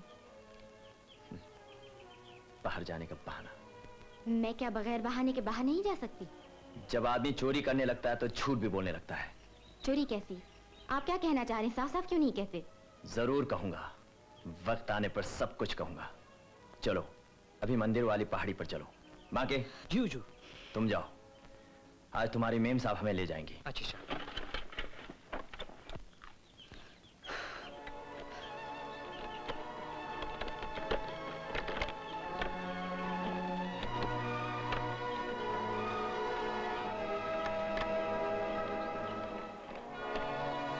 जिंदगी भी कितनी हरामजादी है, पल पल में रंग बदलती है। कभी तुम पे तरस खाकर मैंने तुमसे शादी की थी, आज वो वक्त आ गया जब तुम मुझ पर तरस खा रही हो। ऊपर वाले ने मेरे असली पांव छीनकर नकली पांव दे दिए और सुपुर्द कर दिया तुम जैसी नाजुक अंदाम औरत के, जो इतना बोझ नहीं उठा सकती या उठाना नहीं चाहती। आप ऐसी बातें क्यों करने लगे हैं? इसलिए कि मेरे अंदर जहर भर गया है। तुमने, हालात ने, भगवान ने, सबने मिलकर मुझे एक रबड़ का बबुआ बना दिया है जिसके अंदर जहर ही जहर भरा हुआ है। जो मेरे इस पेट को दबाएगा मैं उसके मुंह पर यह जहर थूक दूंगा। रुक क्यों गई? चलाओ कुर्सी। बहुत चढ़ाई है। चढ़ाया तो क्या हुआ, तुम अभी जवान हो। लगाओ जोर, जोर लगाओ, और जोर से।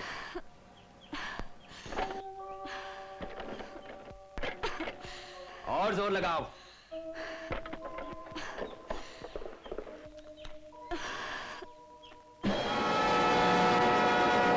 लगाओ जोर, अरे जोर लगाओ। ऐसे। इसका मतलब है अभी तुम्हारी जवानी शबाब पर है।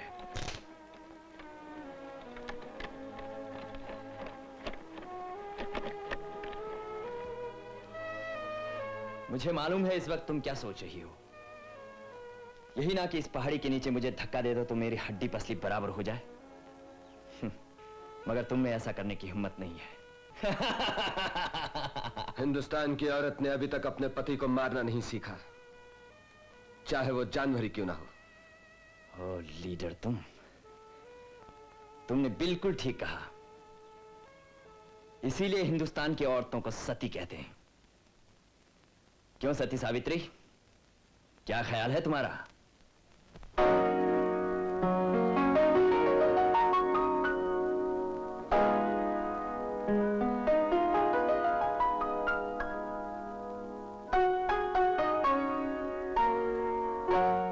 उलझन सुलझे ना, रास्ता सूझे ना, जाऊं कहाँ मैं, जाऊं कहाँ।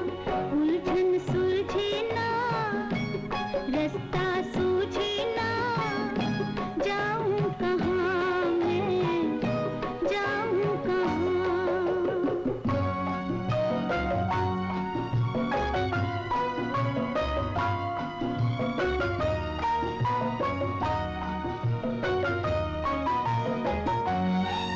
मेरे दिल का अंधेरा और घनेरा, कुछ समझ न पाऊं क्या होना है मेरा। मेरे दिल का अंधेरा और घनेरा, कुछ समझ न पाऊं क्या होना है मेरा। खड़ी दो राहें पर ये पूछूं घबरा कर, खड़ी दो राहें पर ये पूछूं घबरा कर, जाऊं कहाँ मैं, जाऊं कहाँ। उलझन सुलझे ना, रास्ता सूझे ना, जाऊं कहाँ मैं, जाऊं कहाँ।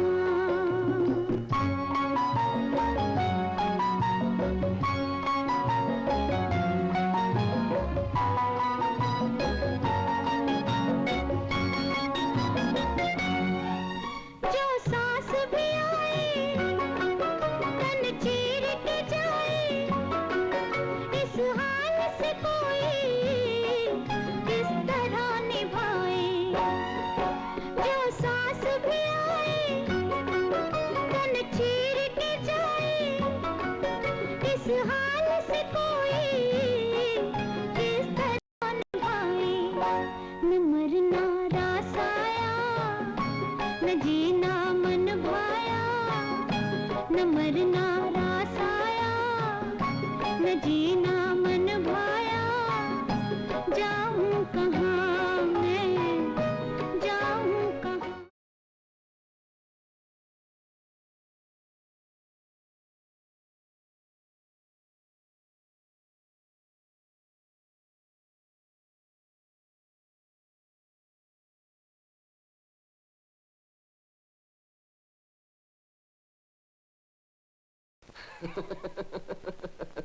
हाँ जिन साहब, आज हमारे इलेक्शन की पहली पार्टी है, आप जरूर आएंगे।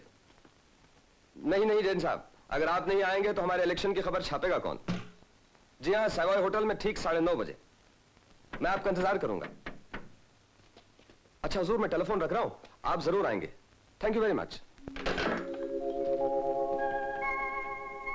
रानी, आओ अंदर।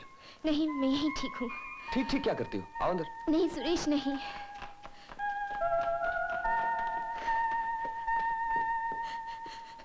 रानी, रानी, क्या हुआ? तुम रो क्यों रही हो? सुरेश, तुम मेरे घर पे मत आया करो। क्यों? बात क्या है? रंजीत के सर पे खून सवार है। वो कहते हैं सुरेश घर पे आया तो गोली मार दूंगा। गोली मारना मजाक है क्या? उसके बाप का राज है। तुम उन्हें नहीं जानते सुरेश। किसी की जान ले लेना उनके लिए कोई बड़ी बात नहीं। अगर वो जान ले सकता है तो दूसरा भी कोई ले सकता है। मैं उस कमीने को एक ऐसा सबक सिखाऊंगा कि वो जिंदगी भर याद रखेगा। मेरे लिए अपनी जान मुसीबत में ना डालो सुरेश। मुझे मेरी किस्मत पे छोड़ दो। तो मैं फिर आत्महत्या करने दूं? तुम कर भी क्या सकते हो? मैं तुम्हें नई जिंदगी दे सकता हूं, तुम्हें तलाक दिला सकता हूं, मैं तुमसे शादी कर सकता हूं। सुरेश, सुरेश, मैं तुमसे मोहब्बत करता हूं रानी।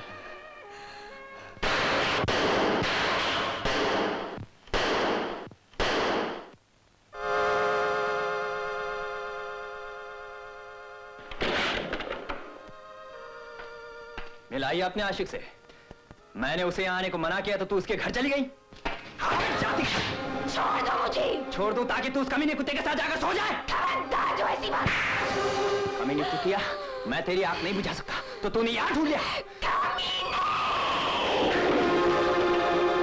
कमीने कुत्तिया, तू समझते मुझे छोड़कर चली जाएगी? देखता हूँ कैसे जाती है तू। जरूर जाऊंगी। तुम क्या कर सकते हो? मैं उस हरामी कुत्ते की जिंदगी बर्बाद कर दूंगा। वो इलेक्शन में खड़ा होना चाहता है ना, असेंबली में जाना चाहता है ना, देखता हूँ कैसे जाता है। तुम उसका कुछ नहीं बिगाड़ सकते। जरूर बिगाड़ सकता हूँ, मुझे मालूम है वो कहाँ है। सिवाय होटल में पार्टी दे रहा है, शहर के बड़े बड़े लोगों को, अखबार वालों को बुलाया। मैं वहां जाकर उस कमीने कुत्ते का भांडा फोड़ दूंगा और उनको बताऊंगा कि उनका होने वाला लीडर कितना कमीना कुत्ता है। मेरा घर बर्बाद कर रहा है। मैं तुम्हें नहीं जाने दूंगा।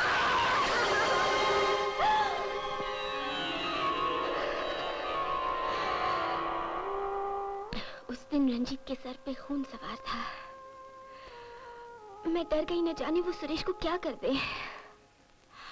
मेरा दिमाग घूम रहा था।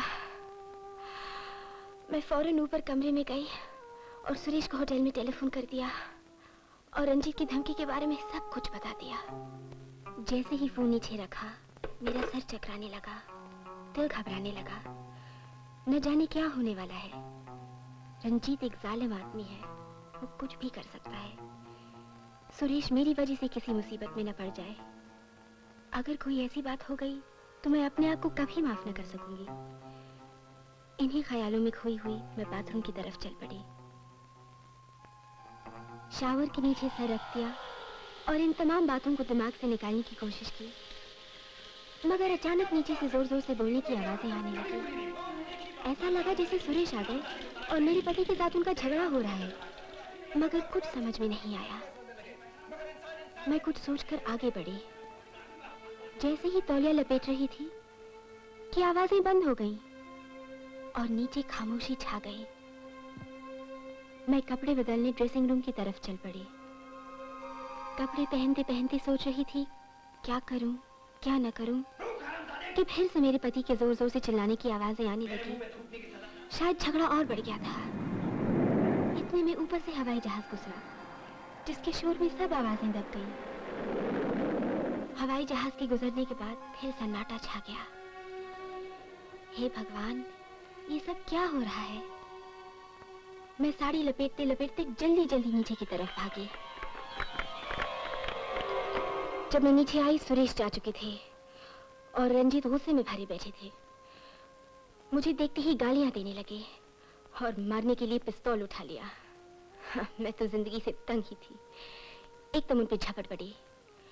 हाथापाई में पिस्तौल चल गया और गोली बजाय मेरे उन्हें लग गई और वो मर गए। इसके थोड़ी ही देर बाद आप आ गए। फिर जो कुछ हुआ सब मालूम है आपको।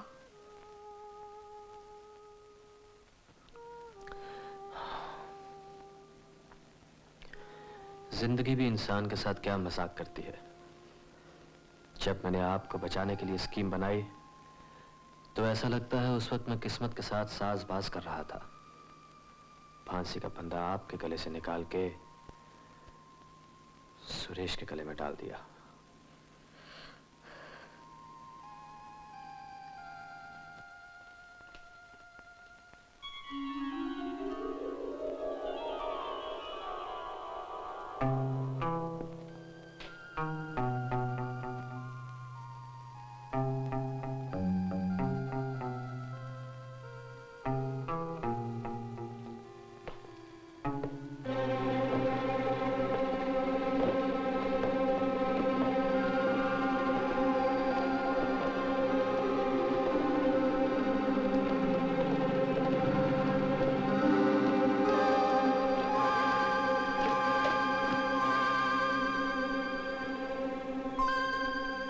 नंबर 811 जेरे दफा 302 कत्ले अहमद स्टेट वर्सेस सुरेश सक्सेना 13 नवंबर की रात को 11 बजे हिल व्यू तुलसी मार्ग पर रंजीत सिंह वल्द शेर सिंह का खून हो गया था।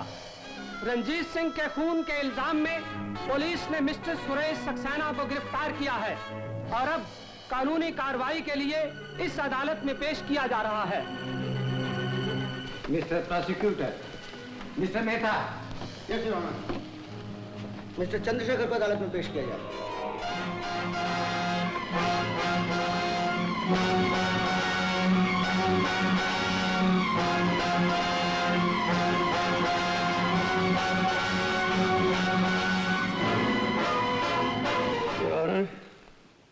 गवाहों के बयान से जाहिर होता है कि रंजीत सिंह के कातिल को किसी ने अपनी आंखों से देखा नहीं। अगर कोई देख सकता था तो वो था एक अजनबी मिस्टर चंद्रशेखर, जो इत्तफाकन कातिल से उस वक्त टकरा गया जब वो मौके वारदात से भाग रहा था। इससे पहले कि मिस्टर चंद्रशेखर संभल पाते या कातिल की सूरत देख पाते, वो धुंध में गायब हो गया। लेकिन योर ऑनर, पुलिस की तहकीकात से यह साफ जाहिर है कि अगर कोई रंजीत सिंह का खून कर सकता है तो वो है सिर्फ मिस्टर सुरेश सक्सेना और कोई नहीं। मिस्टर सक्सेना, आप अपने जुर्म का इकबाल करते हैं? नहीं योर ऑनर, मैंने कोई जुर्म नहीं किया। मिस्टर सक्सेना, आप मुलजिम भी हैं और अपने वकील भी। अपनी सफाई में कुछ कहना है आपको? जरूर कहना योर ऑनर। मैं गीता पे हाथ रख के कसम खा सकता हूं कि रंजीत सिंह के खून से मेरा कोई वास्ता नहीं, न ही इस बारे में मैं कुछ जानता हूं। मिस्टर सक्सेना, गीता पर हाथ रखकर अब क्या कहेंगे मैं जानता हूं। भगवान को हाजिर नाजिर जानकर मैं कसम खाता हूं, जो कुछ कहूंगा झूठ कहूंगा और झूठ के सिवाय कुछ नहीं कहूंगा। I object, Your Honor। सरकारी वकील के इस बयान पर मुझे इतराज है। पर क्यों मिस्टर सक्सेना, इस कचहरे में खड़े होकर झूठ बोलने का हक हर मुलजिम को है। मैं तो आपका हक आपको याद दिला रहा हूं। सरकारी वकील को मालूम होना चाहिए कि मिस्टर सक्सेना एक नामी वकील है।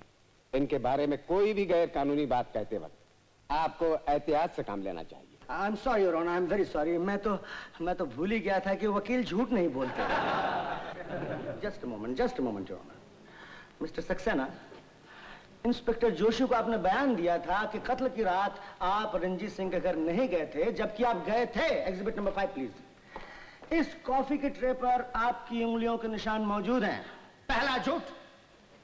और दूसरा झूठ यह है कि आप इस हकीकत को साफ छुपा गए कि सराय होटल की पार्टी से आप 1 घंटे के लिए चुपके से गायब हो गए थे 10 से 11 बजे तक, और इसी दरमियान रंजीत सिंह का खून हुआ था। मिस्टर सक्सेना, इखलाकन झूठ बोलना जुर्म है, मगर कानूनन आप बेहतर जानते हैं। आप नामी वकील हैं, आपके पास सच को छुपाने की कोई जरूर वजह होगी। बताइए मिस्टर सक्सेना, अदालत बड़ी बेचैनी से आपके जवाब का इंतजार कर रही है। इतने बड़े नामी वकील होकर आपने झूठ क्यों बोला? योर ऑनर, जिंदगी में ऐसे बहुत से नाजुक मौके आते हैं जब आदमी झूठ बोलने पर मजबूर हो जाता है। कभी उसकी इज्जत खतरे में होती है, कभी उसके रुतबे का सवाल होता है। योर ऑनर, मैंने इस हकीकत को छुपाना जरूर चाहा था, लेकिन रंजीत सिंह के खून से इसका कोई वास्ता नहीं। मगर उनकी धर्म पत्नी से जरूर है मिस्टर सक्सेना। रंजीत सिंह के खून होने से पहले उनकी धर्म पत्नी ने आपको टेलीफोन करके घर बुलाया था और आप वहां गए थे। यह सच बात है या नहीं? हाँ, ये सच है। इससे पहले तो आपने कहा नहीं था, अब कह रहे हैं। खैर, ये बताइए वो कौन सी बात थी जिसके लिए मिसेस रंजीत सिंह ने आपको इतनी रात गए बुलाया था? इस बात का रंजीत सिंह के खून से कोई वास्ता नहीं। मिस्टर सक्सेना, मेरे सवाल का जवाब नहीं है। मैं पूछ रहा हूँ वो कौन सी बात थी जिसके लिए मिसेस रंजीत सिंह ने आपको इतनी रात गए बुलाया था? मिस्टर मेहता, आप मुलजिम को जवाब देने पर मजबूर नहीं कर सकते। क्यों नहीं कर सकता योर ऑनर? इसलिए कि नामी वकील है। नहीं, ये एक कानूनी बात है। हर मुलजिम को इस बात का पूरा हक है कि वो आपके सवाल का जवाब न दे। आपने इन पर जो इल्जाम लगाया है उसे साबित करना आपका काम है। किस तरह साबित करना है ये आप बेहतर जानते हैं। ओहो, ज़रा दफा 342 ताजरात हिंद मैं भूल गया था ऑनर, आपसे माफी चाहता हूँ। अब मैंने मजबूर नहीं करूंगा। मिसेस रानी सिंह को अदालत में पेश किया जाए। रानी रंजीत सिंह हाजिर हो।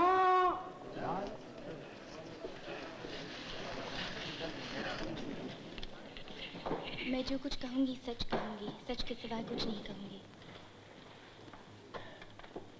आपका नाम? रानी। आपके पति का नाम? ठाकुर रंजीत सिंह। आपकी उम्र? खैर जाने दीजिए, किसी खूबसूरत लड़की से उम्र नहीं पूछना चाहिए।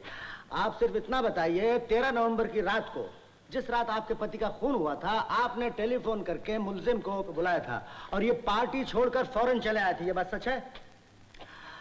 मिसेस सिंह, इनकार की गुंजाइश नहीं। मिस्टर सक्सेना इकरार कर चुके हैं। अदालत सिर्फ आपके मुंह से सुनना चाहती है, ये आए थे या नहीं? आए थे। इतनी रात गए जब चारों तरफ इतनी धुंध थी, रास्ता सूझना मुश्किल था, इनकी आपको ऐसी क्या जरूरत पड़ गई थी मिसेस सिंह? तो इसलिए आपने बुलाया था कि ये आपके पति को राजी कर सके इस बात पर कि आपके पति आपको तलाक दे दें और आप इनकी हो जाएं। I object your honour. सरकारी वकील गवाह को जबान दे रहे हैं। योर ऑनर, सच क्या है अदालत के सामने लाना मेरा फर्ज है। गवाहों के बयान से साबित हो चुका है कि मिसेस रानी रंजीत सिंह और मिस्टर सक्सेना सिर्फ दोस्त ही नहीं थे, इससे ज्यादा कुछ थे। रंजीत सिंह अपाहिज थे, उनके जिस्म का निचला हिस्सा बेकार हो चुका था, जिंदगी के कुछ खास कामों में अपनी धर्म पत्नी का साथ नहीं दे सकते थे। और रानी रंजीत सिंह आप तो देख ही रहे हैं, हसीन हैं, खूबसूरत हैं, जवान हैं, क्या क्या नहीं है। आप देख चुके हैं ऑनर। अब मिस्टर सक्सेना की तरफ देखिए, ये भी हसीन है, खूबसूरत हैं, जवान हैं और जैसा कि अभी अभी आपने कहा था नामी वकील भी हैं। योर ऑनर, इन दोनों की खूबसूरती आपस में खिंचती चली गई और मोहब्बत में बदल गई। और जब यह मोहब्बत किसी खास गहराई तक पहुंच गई तब रंजीत सिंह बर्दाश्त नहीं कर सके। योर ऑनर, कोई भी पति चाहे अपाहिज क्यों न हो इस बात को कभी गवारा नहीं करेगा कि उसकी जगह कोई दूसरा आदमी उसकी बीवी के बिस्तर में दिखाई दे। I strongly object your honour. सरकारी वकील का इल्जाम गंदा है और अखलाक से गिरा हुआ। मिस्टर मेहता, आप अपने अल्फाज वापस लीजिए। मैं अपने अल्फाज वापस लेता हूं। हालांकि मैंने जो कुछ कहा सच है। जो सच गंदे तरीके से कहा गया है उसे छुपाकर भी कहा जा सकता है। अच्छी बात है ऑनर, मैं अब गंदगी को छुपाकर ही पेश करूंगा। मिसेस रानी रंजीत सिंह, गंदगी को छुपाकर कहिए मिस्टर सक्सेना के साथ आपका क्या रिश्ता है? मिस्टर मेहता, अच्छी बात है, ये भी नहीं पूछूंगा। आप इतना बताइए, कत्ल की रात आपने इन्हें फोन किया था और ये आपके घर आए थे, तब क्या हुआ? उस रात मेरा और मेरे पति का बहुत झगड़ा हुआ था। मिस्टर सक्सेना की वजह से? जी हाँ। इस झगड़े की वजह से मेरा सर दर्द के मारे फटा जा रहा था। इन्हें टेलीफोन करने के बाद मैं नहाने चली गई। हाँ, जब मैं नहा रही थी मुझे कुछ जोर जोर से बोलने की आवाज़ें सुनाई दी। मैंने सुनने की कोशिश की तो मुझे ऐसे लगा जैसे सुरेश आ गए थे और मेरे पति और सुरेश में किसी बात पर तकरार हो रही थी।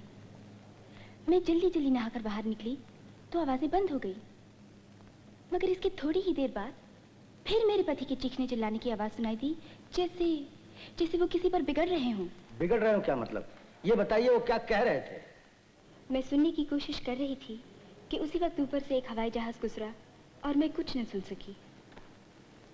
जब जहाज चला गया तो सन्नाटा छा गया और मैं जल्दी जल्दी नीचे आ गई। योर ऑनर, ये पॉइंट नोट किया जाए कि हवाई जहाज की आवाज की वजह से ये कुछ सुन न सकी। तो मिसेस रंजीत सिंह, आप नहाकर जल्दी जल्दी बाहर निकली, जल्दी जल्दी नीचे चली आई। इसका यह मतलब हुआ कि बिना कुछ पहने आप नीचे चली आई। मिस्टर मेहता, इस सवाल का मुकदमे से कोई ताल्लुक नहीं। ताल्लुक है योर ऑनर। 11 बजे तक यानी कत्ल के वक्त तक ये क्या कर रही थी मेरे लिए जानना बहुत जरूरी। मिसेस रंजीत सिंह, आपने मेरे सवाल का जवाब नहीं दिया। मैं साड़ी पहनकर ही नीचे आई थी। हाँ, लेकिन पुलिस ने आपको नाइट ड्रेस में देखा था। खैर, आपने नीचे आकर क्या देखा? सुरेश जा चुके थे। और आपके पति? वो गुस्से में मेरी तरफ देख रहे थे। उन्होंने आपसे कुछ कहा? वो मुझ पर इतने बिगड़ गए कि मैं ऊपर चली गई। इसका मतलब ये तब तक जिंदा थे?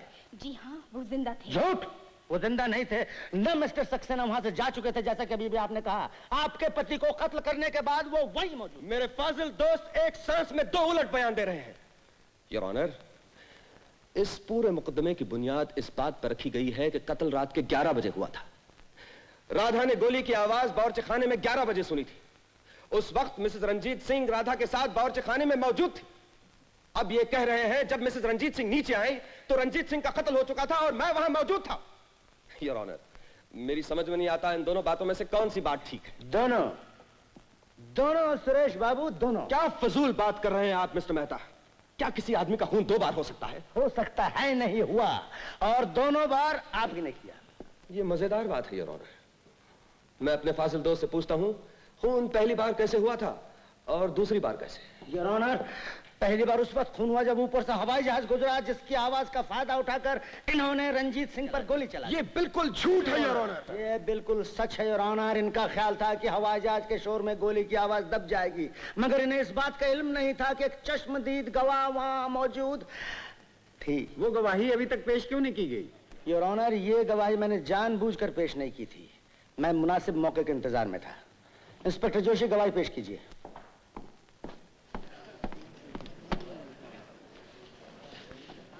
योर ऑनर, ये वो गवाही है जिसे झुठलाया नहीं जा सकता। Pocket watch. इसके पीछे लिखा हुआ है, to my dearest Ranjit on our first wedding anniversary Rani. आप इसे पहचानती हैं? हाँ, मैंने ये घड़ी अपने पति को शादी की पहली सालगिरह पे दी थी। आपके पति इस घड़ी को कहाँ रखते थे? अपनी जेब में रखते थे। Thank you your honour. ये घड़ी उस वक्त भी रंजीत सिंह की जेब में थी जिस वक्त उन पर गोली चली, और बैलिस्टिक रिपोर्ट के मुताबिक ये घड़ी उसी गोली से बंद हुई जिससे रंजीत सिंह की मौत हुई। आप देख सकते हैं इसमें 10:30 बजे। Ballistic report please.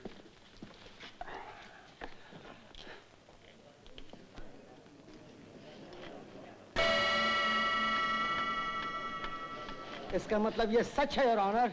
Ranjit Singh का खून 10:30 बजे हुआ था। अब जा सकते हैं।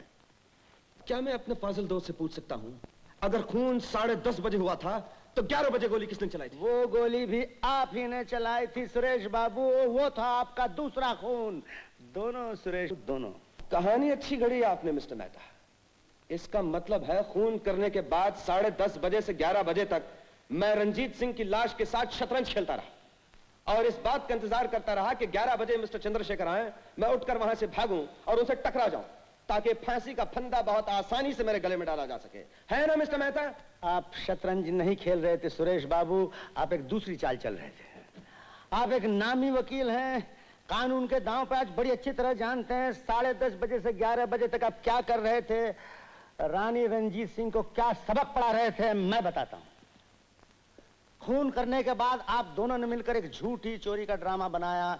कमरे की हर चीज पर से अपनी उंगलियों को निशान मिटाए, लेकिन वो कॉफी ट्रे जो लाश के नीचे दबी पड़ी हुई थी आपको दिखाई नहीं दी, उस पर आपकी उंगलियों के निशान रह गए। फिर रानी सिंह ऊपर गई, जल्दी जल्दी नाइट ड्रेस पहनी, राधा को बुलाया, सर के दर्द का बहाना किया, उसे चाय बनाने के लिए कहा और फिर खुद एनासिन ढूंढने के लिए बावर्ची खाने में आई और 11 बजे तक ढूंढती रही, मगर इन्हें नहीं मिली। हालांकि इन्हें मालूम था कि एनासिन वहीं दराज में पड़ी थी। उसी वक्त गोली चलने की आवाज आई जो मौके वारदात से भागने से पहले आपने चलाए थे, महज कानून और इंसाफ को धोखा देने के लिए। योर ऑनर, गोली चलाने के 3 मकसद थे। पहला मकसद, अदालत में यह साबित हो सके कि रंजीत सिंह का खून 11 बजे से पहले नहीं हुआ था। दूसरा मकसद रानी रंजीत सिंह के लिए इशारा था कि अब वो राधा को रंजीत सिंह के कमरे में भेजे ताकि रंजीत सिंह के खून का वो पहला गवाह बने। तीसरा मकसद रानी रंजीत सिंह और सुरेश बाबू कानून की नजर में बेगुनाह साबित हों, क्योंकि खून के वक्त दोनों वहां मौजूद नहीं थे। रानी रंजीत सिंह बावर्ची खाने में थी और ये भाग चुके। लेकिन योर ऑनर, वो ताकत जिसने ये दुनिया बनाई है, अल्लाह, खुदा, परमेश्वर, भगवान, जो भी उसका नाम है, इस दुनिया को चलाने के लिए उसने अपने कानून बनाए हैं। इंसाफ करने का उसका अपना तरीका है जो हर इंसान की पहुंच से बाहर है। जैसे ही सुरेश बाबू बंगले से बाहर भागे, एक ऐसे अजनबी से टकरा गए जिसके इस ड्रामे के साथ कोई वास्ता नहीं था, जिसका मौके वारदात पर पहुंचना महज एक इत्तेफाक था। योर ऑनर, ये वो शख्स है जिसने अपनी हवस के लिए कानून और इंसाफ दोनों को दलील किया। ये वो शख्स है जिसने घर ही बर्बाद नहीं किया, बल्कि एक ऐसे आदमी का खून किया जो अपाहज था, चल फिर नहीं सकता था और अपना बचाव भी नहीं कर सकता था। ऐसे आदमी को सख्त से सख्त सजा मिलनी चाहिए। योर ऑनर, मैं अदालत से दरखास्त करूंगा कि सुरेश सक्सेना को फांसी की सजा दी जाए।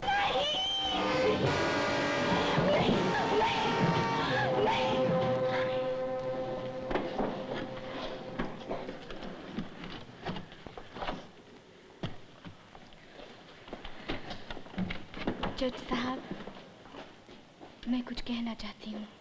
कहिए। आज तक जो कुछ इस अदालत में कहा गया है योर ऑनर, सब झूठ है, सब गलत है। सच क्या है मैं बताती हूँ। मिस्टर सुरेश बिल्कुल बेकसूर हैं योर ऑनर। इन्हें खून के बारे में कुछ नहीं मालूम। खून मैंने किया है योर ऑनर। मैं समझता हूँ मिसेस रंजीत सिंह, मोहब्बत के लिए आप खून का इल्जाम अपने ऊपर ले रही हैं, लेकिन ये अदालत है, हर बयान का सबूत चाहिए, चाहे वो सच ही क्यों न हो। सबूत है वकील साहब, मेरा एक चश्मदीद गवाह है। कौन है आपका गवाह? चंद्रशेखर। लेकिन योर ऑनर, चंद्रशेखर को फिर से अदालत में पेश किया जाए। योर ऑनर, मुझे रानी से अकेले में मिलने की इजाजत दी जाए। बिल्कुल नहीं योर ऑनर, जब तक चंद्रशेखर का बयान पूरा ना हो जाए, रानी रंजीत सिंह को हवालात में रखा जाए और इन दोनों को मिलने की इजाजत न दी जाए। मेरा रानी से मिलना बहुत जरूरी है your honour. I am sorry, इसकी इजाजत अब नहीं दी जा सकती। चंद्रशेखर को कल अदालत में हाजिर किया जाए।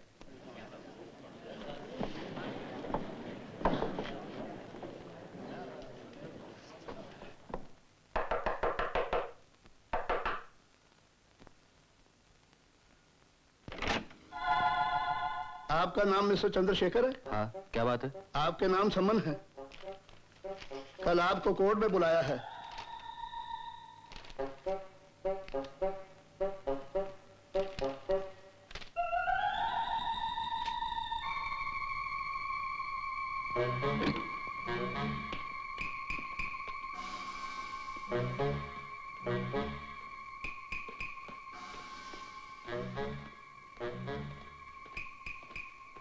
Excuse me. Yes please. Mister Chandrashekhar किस कमरे में है? Room number 116। इस वक्त कमरे में है? यस प्लीज, रूम में। Thank you.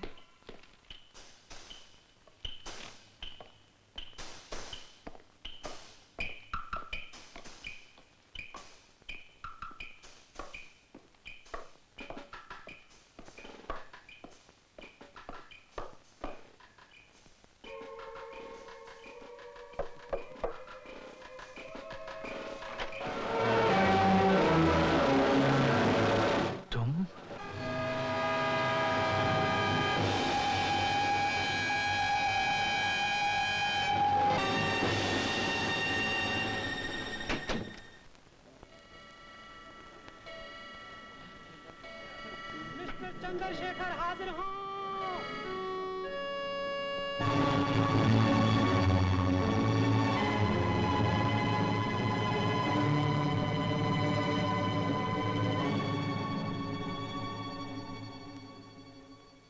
मिस्टर चंद्रशेखर, एक बार आप इस अदालत में पहले भी बयान दे चुके हैं।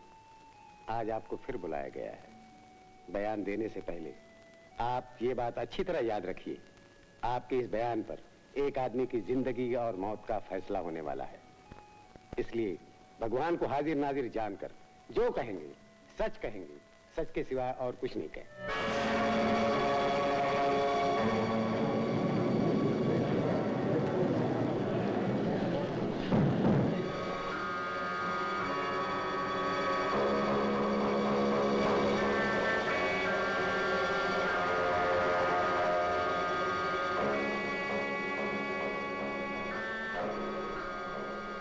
मैं भगवान को हाजिर नाजिर जानकर कसम खाता हूं, आज जो कुछ भी कहूंगा सच कहूंगा और सच के सिवा कुछ नहीं कहूंगा।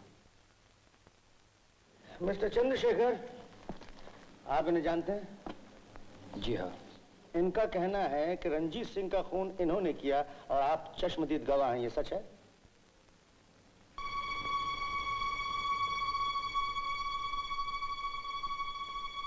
जी नहीं, इन्होंने अपने पति का खून नहीं किया। मिस्टर चंद्रशेखर, ये क्या कह रहे हैं आप सच क्यों नहीं बताते? आप तो जानते हैं खून मैंने किया है। हाँ, मैं जानता हूँ मिसेस सिंह, खून आपने नहीं किया। इसका मतलब है मिसेस रंजीत सिंह का बयान कि इन्होंने अपने पति का खून किया गलत है। जी हाँ। मतलब बिल्कुल साफ है ऑनर, मिसेस रंजीत सिंह अपने प्रेमी को बचाने की कोशिश कर रही हैं। आप ठीक कहते हैं वकील साहब, ये अपने प्रेमी ही को बचाने की कोशिश कर रही है। यानी सुरेश सक्सेना ही रंजीत सिंह के कातिल हैं। नहीं वकील साहब, मिस्टर सुरेश भी कातिल नहीं है। ये क्या कह रहे हैं आप? कातिल ये भी नहीं, कातिल ये भी नहीं, तो क्या कातिल मैं हूं? मिस्टर चंद्रशेखर, ये अदालत है, थिएटर नहीं। आपने बयान दिया था कि आपने कातिल को नहीं देखा क्योंकि धुंध थी। अब ऐसा लगता है कि जैसे आपने खून होते हुए देखा है, कातिल को पहचानते हैं। जी हाँ, मैं कातिल को पहचानता हूँ और कातिल इस वक्त अदालत में मौजूद है। Order, order. मिस्टर चंद्रशेखर, बताइए कौन है कातिल? जरूर बताऊंगा योर ऑनर, पर इससे पहले मैं एक कहानी सुनाने की इजाजत चाहता हूँ। कहानी कहानी कहानी और ऑनर, अब तक हम अदालत में कहानी सुनते आ रहे हैं। अगर इन्हें मालूम हो तो इनसे कहिए हकीकत क्या है, बता दें। ये कहानी हकीकत ही है योर ऑनर। इसका रंजीत सिंह के खून से बहुत गहरा ताल्लुक है। कहिए, क्या कहना है आप? योर ऑनर, आज से कई साल पहले की बात है। रंजीत सिंह और प्रकाश दो दोस्त थे। दोनों मिलकर इकट्ठा कारोबार किया करते थे। एक दिन प्रकाश की जिंदगी में एक बहुत ही खूबसूरत और भोली भाली लड़की आई जिसका नाम किरण था। प्रकाश ने किरण से शादी करने का इरादा कर लिया, मगर रंजीत सिंह की बुरी नजर उस पर पड़ी और उसकी नीयत खराब हो गई। अपने रास्ते से हटाने के लिए रंजीत सिंह ने गबन का एक झूठा मुकदमा बनाया और प्रकाश को उसमें फंसा दिया। मुकदमा ऐसा बनाया गया योर ऑनर कि प्रकाश अपनी बेगुनाही साबित न कर सका और उसे 5 साल की सजा हो गई। फिर 5 साल की सजा काटने के बाद जब प्रकाश वापस आया तो उसे पता चला रंजीत सिंह ने किरण को अपनी हवस का शिकार बना लिया और किरण ने शर्म के मारे आत्महत्या कर ली। प्रकाश ये बात सुनकर पागल हो गया। उसके दिल में बदला लेने की आग भड़क उठी और वो सीधा रंजीत सिंह के मकान पर पहुंचा। आहिस्ता आहिस्ता तरफ बढ़ा। उस वक्त रंजीत सिंह अपनी पिस्तौल में गोली भर रहा था। जैसे ही उसने प्रकाश के पांव की आहट सुनी, वो पलटा और प्रकाश को देखकर हैरान रह गया। इधर प्रकाश भी हैरान था कि रंजीत सिंह जैसा सुअर आदमी अब पाहिज हो चुका है। उसने सोचा भगवान ने उसका बदला उससे ले लिया है।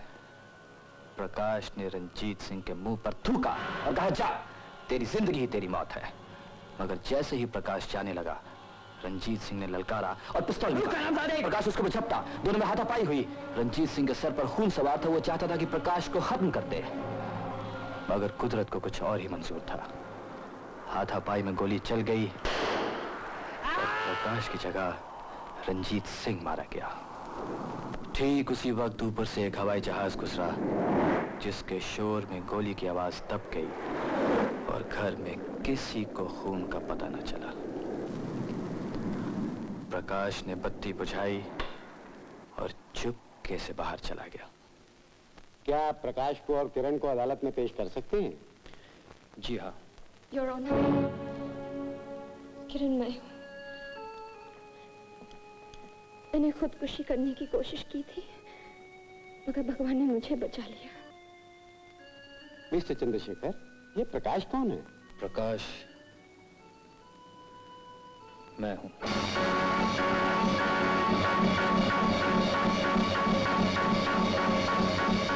योर ऑनर, मैं ही रंजीत सिंह का दोस्त था। मैं ही बदला लेने रंजीत सिंह के मकान पर गया था और मेरे ही साथ हाथापाई में रंजीत सिंह का खून हुआ था। मगर योर ऑनर, ये कहानी यहाँ खत्म नहीं हुई। कुदरत को कुछ और ही मंजूर था।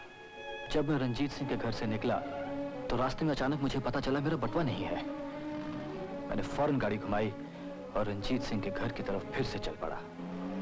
वो बटुआ लेना मेरे लिए बहुत जरूरी था, क्योंकि वो मुझे फांसी के तख्ते पर लटका सकता था। इसलिए जानबूझकर मैंने एक पेड़ के साथ अपनी गाड़ी का एक्सीडेंट कर दिया ताकि टेलीफोन करने के बहाने घर में दाखिल हो सकूं और अपना बटुआ ढूंढ सकूं।